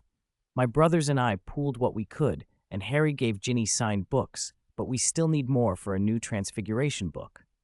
He fumbled and then managed 13 sickles, flushing as he asked. Loren looked at the chattering Fred and George and then at Arthur, who had returned from the pub and was helping pick second-hand books. Despite their poverty, the Weasleys were kind and proud people. Loren didn't want to humiliate Ron by giving the money as a gift, so he simply handed him change, 1 galleon. Ron took it, grinning, and ran off to find Ginny. Everything seemed fine until they stepped back out onto the street and were blocked by a tall man in a dark, expensive suit, wearing a fur-collared robe embroidered with 2 coiled snakes. His hair was platinum blonde. Lucius Malfoy loomed before them. How pathetic, Lucius sneered at the Weasleys. A once-respected pure-blood family reduced to this. Truly a disgrace. His eyes lingered on the cauldron Ginny held, which contained her new set of books. Arthur, who had been standing nearby, stepped forward to shield the children. That's enough, Lucius. Don't start something here. Start something? Lucius said with a sniff. Would you like me to file an official complaint and have Malfoy Manor searched? He picked up A Beginner's Guide to Transfiguration from Ginny's cauldron, turned it in his hand as if the thing were filthy, and then tossed it back at her with a mocking little thud. Here, little girl, keep your book. This is the best your family can manage. Those were the gifts her brothers had scraped together for her. Arthur's face went red, and he lunged at Lucius, shoving him out of the shop and onto the street. Punch him! George and Fred shouted, half eager and half delighted. Loren crouched beside Ginny, who stood frozen and trembling. He gently reorganized the books in the cauldron and patted her shoulder. They're from your brothers. Don't let anyone spoil them. Nobody noticed that when he withdrew his hand, the sleeve of his robe was unexpectedly taut, as if something had been stuffed inside. On the pavement, Lucius shook off Arthur's grip, picked up his cane, and with Draco close behind him, spat a few more venomous words before moving off. Arthur watched them go, furious. That's the Malfoys for you, cowardly and cruel. If he'd actually fought me, I'd have had more respect for him. Molly, having heard the commotion, abandoned the autograph queue in a hurry. She came out with reddened eyes and fussed over Arthur, touching him here and there until she was satisfied he wasn't hurt. Then she slapped his jacket, complaining, "What an example to set for the children, fighting in public." She kept up the scolding while also grumbling about missing the autograph, her prickly affection for Arthur plain to see. Arthur's anger melted at the sight of her, and he returned to his usual warm, steady grin. "Did I frighten you lot?" he said, trying to be reassuring.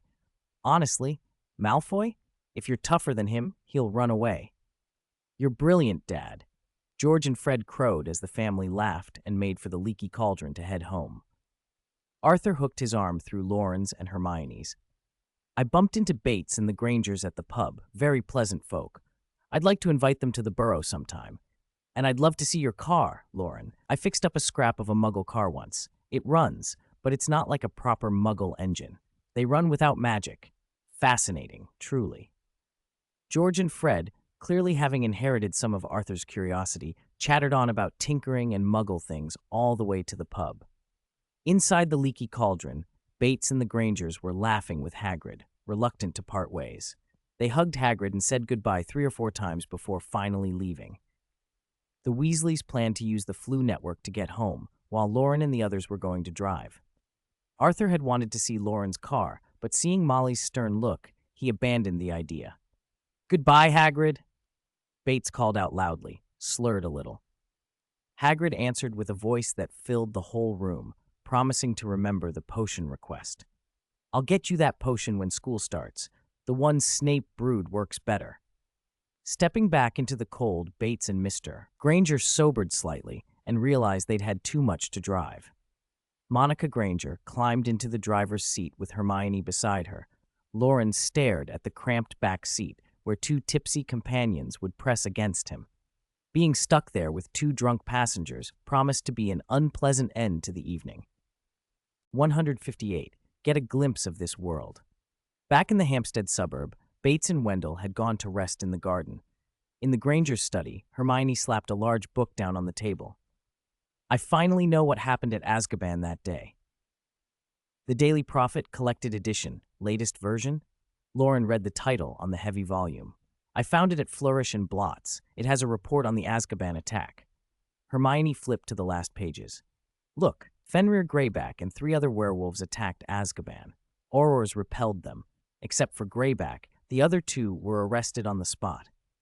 Greyback is vicious, Loren said. He attacks on full moons, but he also enjoys attacking when he's not transformed. Around 1965, he killed 2 Muggle children. He was taken in for questioning, but because the werewolf registry was so badly kept, the ministry didn't know he was a werewolf. He disguised himself as a vagrant, escaped trial, and retaliated against Lyle Lupin, the expert on non-human creatures who nearly exposed him. During the First Wizarding War, he gathered werewolves and committed many crimes. He disappeared when the Dark Lord fell. This is his first appearance since. Hermione skimmed on. It says due to dereliction of duty by the previous ministry, Greyback escaped justice. Under the current Minister of Magic, Cornelius Fudge.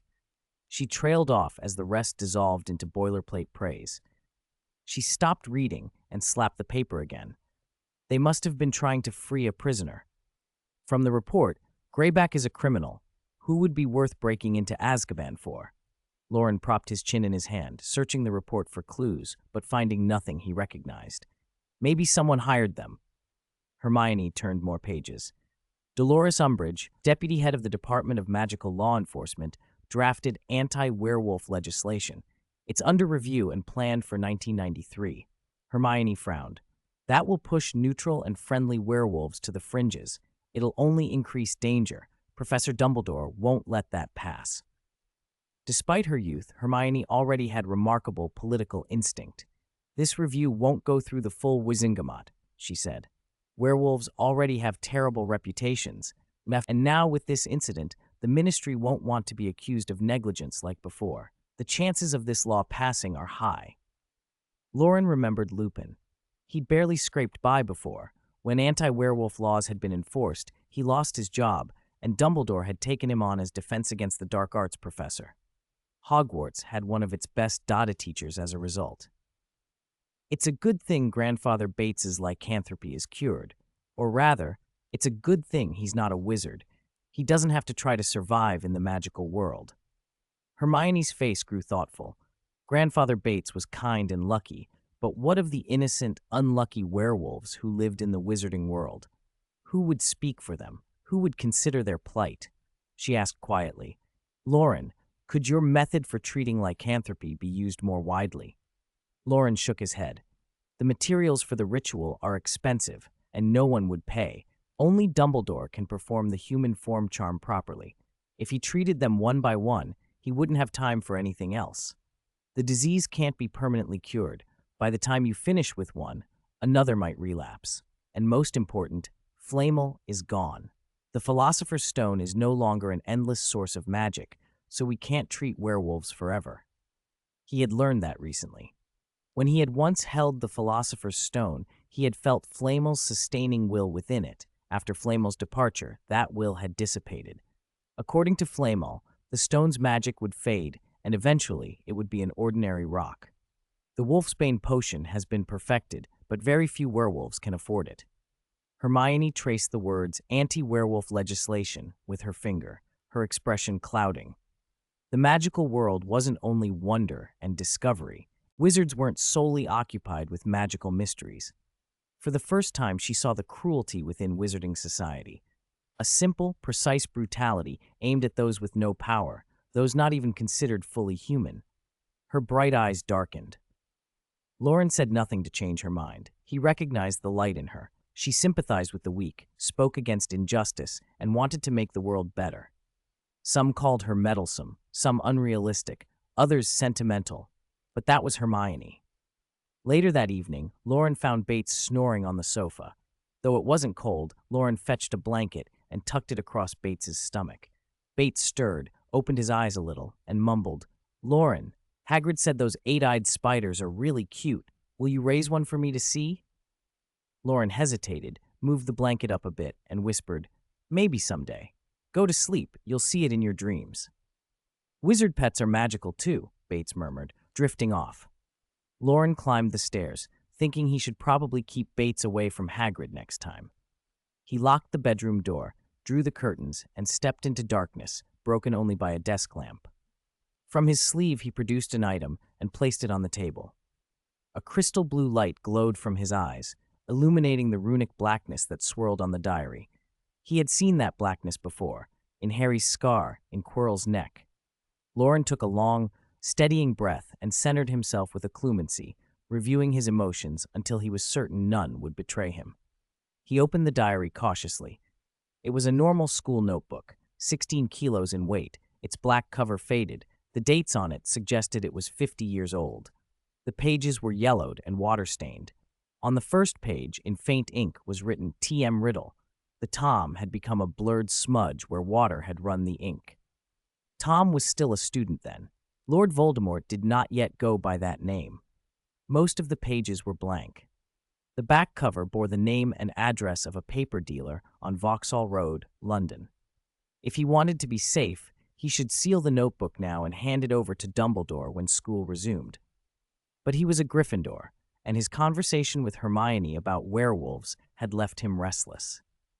This was his first time facing the mind of the Dark Lord as something that could communicate normally, and driven by a strange impulse, he kept his occlumency up, took a fountain pen from the holder, and wrote into the diary.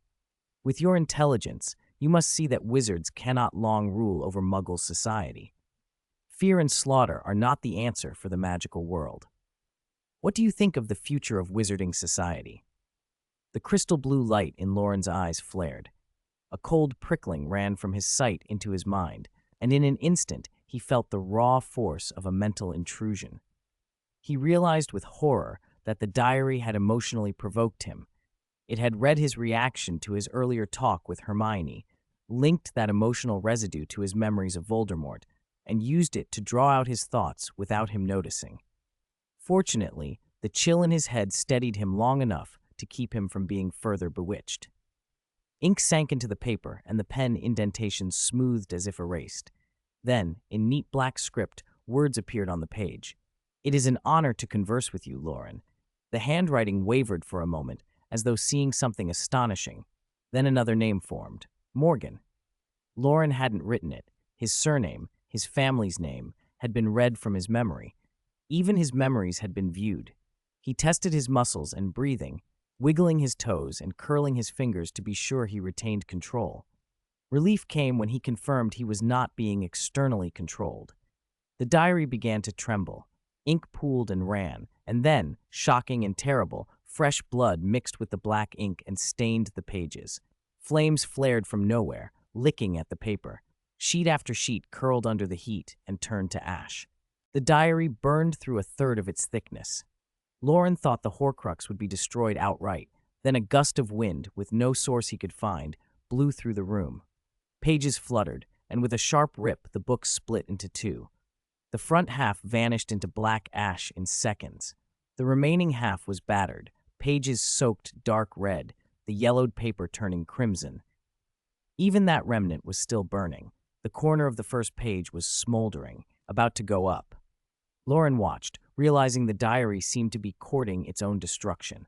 Perhaps it had seen something in another artifact, the contents of Abraham's book, or a name that frightened it, and was trying to burn itself clean. Before the half burned to nothing, new writing bled onto the crimsoned page. "My sincere apologies to you, descendant of Morgan, sage of the New Age." The sentence warped the air, and that page disintegrated. Loren barely had time to process it before more words formed on the next surviving leaf. "Rude offense brings destruction. This is what I deserve. But first, allow me to tell you a few things. You are fated to become like me. We will lead an era. Whether you speak of pure blood or protect Muggles is a ripple on the tide. Wizards wield magic and were meant to rule Muggles. Wizards will carry all human civilization toward a greater glory. Among wizards, there are differences. Some are born nobler. I am, and so are you. Join me, and I will lead you to the path of eternal life, to become a god." The diary seemed to speak to Loren and to itself at once, Line after line scrawled across the pages as they burned. Only by becoming a god, it claimed, could one set rules and keep peace between wizards and muggles. Horcruxes were only experiments. True magic was not in books. Find me. Join me. Morgan shall illuminate all of history. The last small stack of pages flared and turned to ash. From the ashes, a black, spiritual light shot outward and darted through the window. Loren rushed to pull the curtains back, but outside there was nothing unusual he could see. He stood there, heart pounding, and reached instinctively for Dumbledore. "Calm down," Flamel said from the large, fantastical book on the shelf. He had appeared suddenly, as if stepped out of the text. That was mostly a memory. Its central consciousness was largely incinerated. The curse will continue to pursue it, annihilating it further. When it returns to Lord Voldemort, only the lines you just read will remain. Loren let out a long breath. What had happened had been the diary talking to itself. It shouldn't ruin Dumbledore's plan. "I was arrogant to think I'd mastered occlumency," he admitted with a low voice. "It used my emotions to read my memories without me knowing." "Arrogance," Flamel agreed. "If it hadn't presumptuously probed your mind, it wouldn't have triggered the curse." Neither of them had expected such a violent backlash. A Horcrux that could be destroyed only by fiend fire and basilisk venom had been reduced to ash in moments. Outside, the sky was clear. White clouds drifted and reshaped. Wind from the open fields found the room, tossing the curtains. Loren's dark bangs whipped like a small black dragon, and the crystal blue glow in his eyes faded. This magical world, so full of wonders and terrors, had just peeled back a corner of its curtain for him. Now, he thought, what did those talk of sages and gods mean? Flamel's gaze drifted across the sky, as if looking into a distant, unknowable void. After a long silence, he said slowly, "There are no gods in this world. Anyone who tries to make themselves a god and rule over life will be rejected by life itself and by the world." "Don't be fooled by his tricks," another voice said, as if from memory. "When you're older, every question will have an answer." Loren said nothing. Lord Voldemort might have tried to mislead him before his death. His words had been part truth, part lie. Flamel's remarks suggested this was not something Loren should know, at least not yet. "Then what does it mean to be a descendant of Morgan? I always thought my family were muggles, my parents ordinary people," Loren asked. Flamel smiled. "I don't know your parents, but I suspect they were ordinary. The surname Morgan, though, is special. It ties back to another great wizard." His translucent hand moved to ruffle Loren's hair, trying to smooth the wind-tousled strands, but the light passed through. The ethereal and the real could not mingle. "When school starts, ask Dumbledore. He knows more about this than I do." Having said that, Flamel softened into a faint glow and drifted back into the strange book. Loren's thoughts churned. A sage, a god, the mysterious Morgan wizard. What did any of it mean? He had once thought he'd seen the end of the world and understood the truth, and so had kept his calm. But when the world showed him more of itself, it revealed things he had never imagined. The Book of Abraham he had found, Nicholas's dream, Trelawney's prophecy. What had seemed like coincidence or luck now felt like fate. Malfoy Manor. Lucius held a porcelain vase painted with a blue peacock feather up to his eyes, turning it over and over with obvious pleasure. "Father," Draco began beside him, voice tentative, "your attitude toward the Weasleys this afternoon was odd. Do you really support pure bloods?" The vase clicked lightly as Lucius set it back on the table. He smiled leisurely. "Pure blood, that's just an excuse. This sort of people wave that flag to rally the gullible, then they use it to get what they want." All the contraband in the house had been cleared away. Even the diary the Dark Lord had once entrusted to him had been quietly moved. Lucius, in a particularly good mood, continued. "Draco, remember this. There are no pure blood interests or muggle interests in the end. Every interest boils down to one's own. You see, the Weasleys were pure blood too. Did anyone help them when they fell on hard times?" Lucius chuckled, amused. "Those old fools simply watched them decline. If supporting purebloods brings advantage, support them. If supporting muggles brings advantage, do that instead. Only interests are true friends." Draco listened, stunned. This was nothing like the lessons he'd always been given. But what about Slytherin's ideals? What about pureblood pride? He blurted. Lucius looked at his son and felt a flicker of disappointment. Draco was not quite what he'd expected from a Malfoy. "Listen," he said, quieter. "Whether it's pure blood or muggle, what I care about is the glory of House Malfoy. For centuries, our family has passed this house down. I will pass it to you." His expression darkened. In truth, he'd grown careless in raising his son these past years. Draco had taken after Narcissa's softer ways. Lucius left the room without another word. He needed a serious talk with his wife. He couldn't afford a weak heir. The argument that followed upstairs was fierce enough that someone downstairs shouted, "Was Severus Snape bewitching you? Was he threatening you about Draco?" A voice full of anger and exasperation. Albania, Lake Ohrid, spread out like a sheet of cold blue, mirroring sky and mountains. Winter had not quite arrived, but the air already bit. Lord Voldemort had believed in this place. 3 months earlier, he had been driven from Hogwarts and returned here, eking out a life as low and miserable as a grub, just as he had 11 years ago. He was a wraith now, weak and tormented. Any dark wizard could torment him. For him, that was humiliation. He had learned to live with it over the last 10 years, part of his mind abandoned, part of his humanity gone, and yet the remainder of him felt shame and an ever-growing hatred. Winter was the worst. He could not hibernate like a snake. Lake Ohrid did not freeze, and where water gathered, animals gathered. But his presence sent a cold, foul aura out that frightened them and turned fear into repulsion. Animals are blunt. They make their disgust known in simple, violent ways. Those memories fed the remaining human part of him with shame, then with rage. He could not seek out his old followers, and he did not know if or when someone like Quirrell might find him again. The forest seemed endless, and Winter offered no leniency. Crawling through the grass as a patterned viper, he had become used to moving like a snake. Coiled on a branch of a snake-bone tree, preparing to add another bone to its growth, he saw a black mist flicker toward him. It struck the trunk and left a line of inky black text. "My sincere apologies to you, descendant of Morgan, sage of the new era." Voldemort's body froze. The ink exuded a rotten aura and tiny red sparks glowed, one after another, until flame took hold. He uncoiled and dropped to the ground, watching the tree turn to ash in a single breath. For a moment, Winter itself seemed to have a son.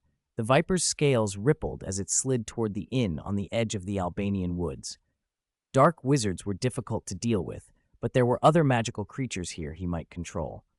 A sinister laugh echoed through the empty forest. Half a day later, in front of Crab Manor, transparent space twisted, and with a crack, a house elf appeared holding a huge silver goblet. A patterned viper crawled out and wound itself along the elf's arm and around its neck. "You said Little Crab hired a werewolf to attack Azkaban?" A hoarse voice hissed from the snake's mouth, chilling and urgent.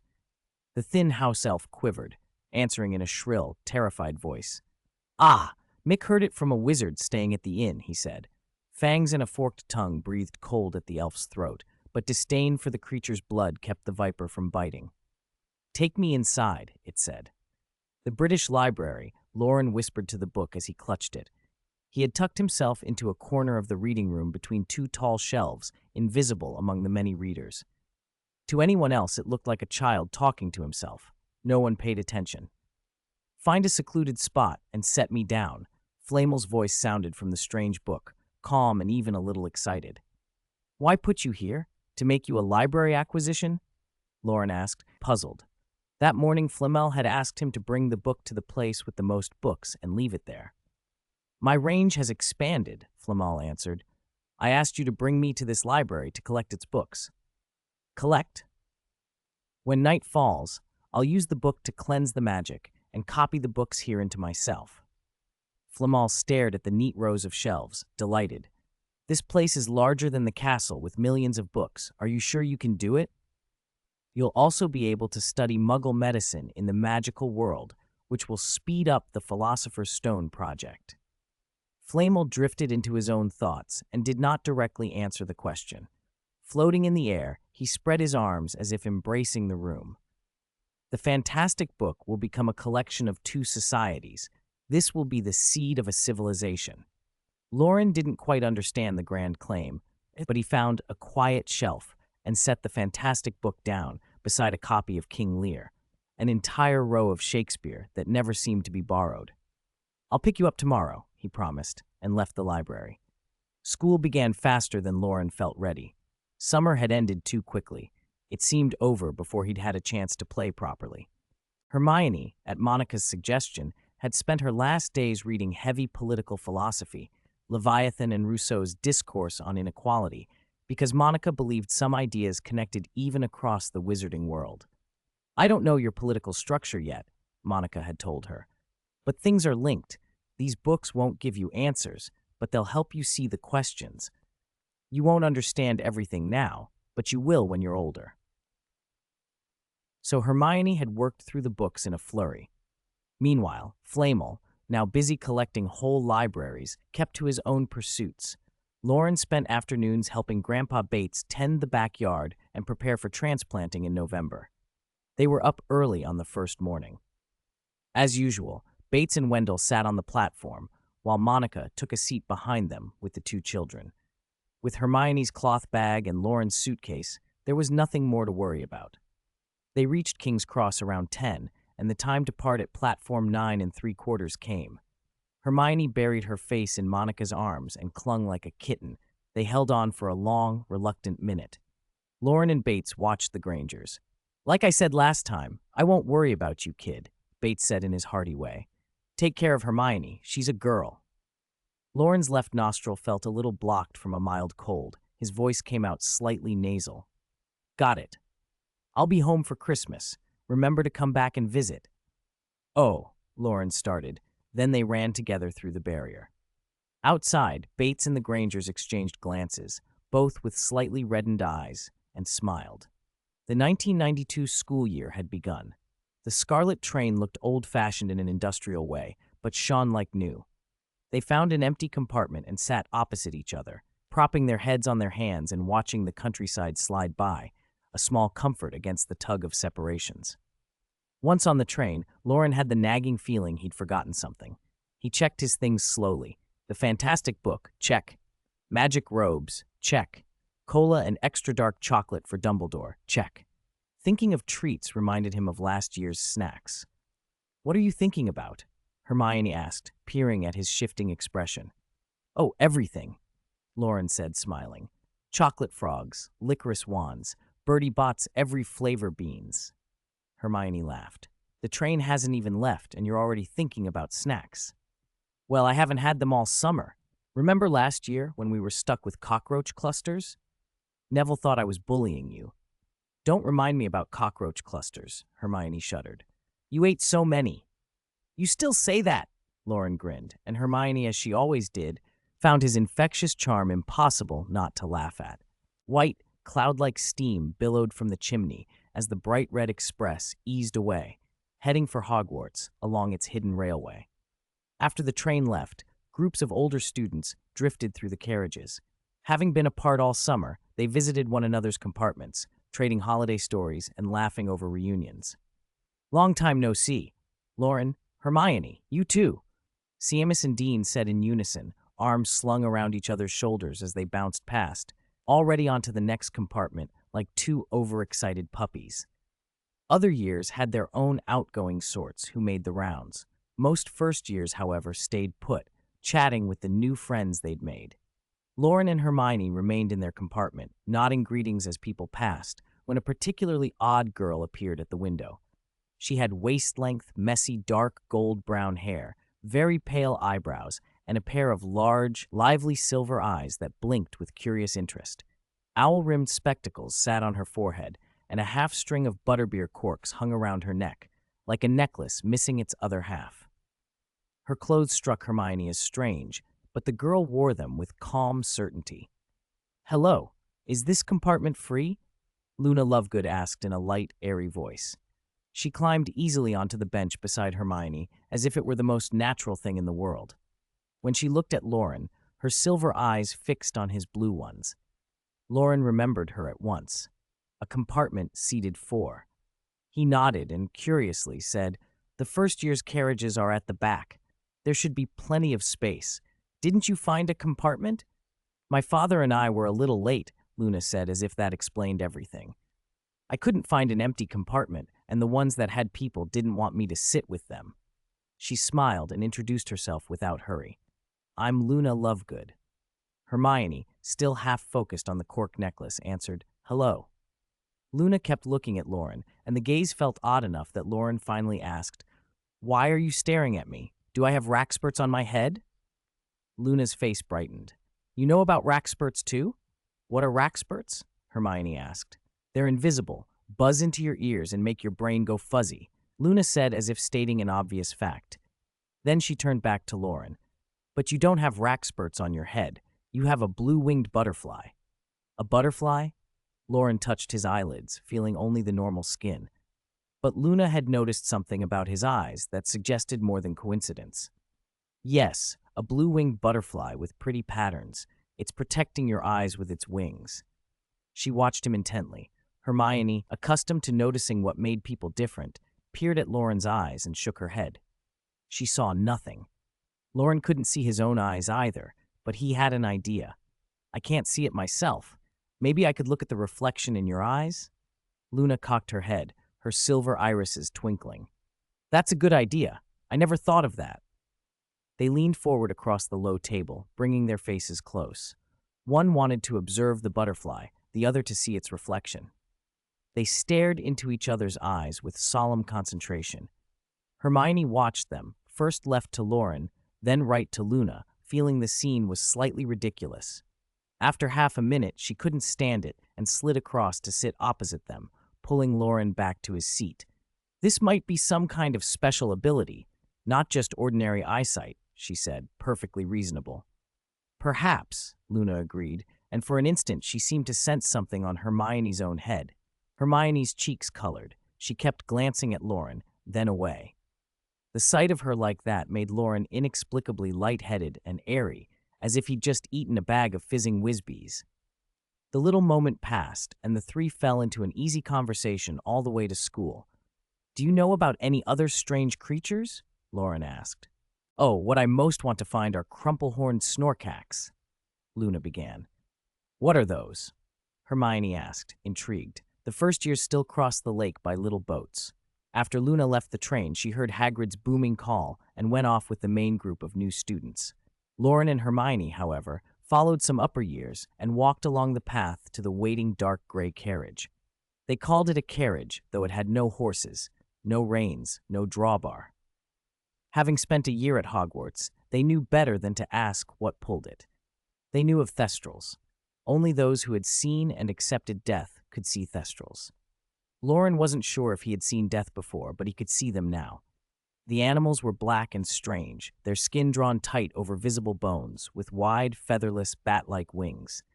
Their heads were long and dragon-like, their eyes entirely silvery white with no clear pupils or sclera, a hollow, distant look that somehow felt almost sacred.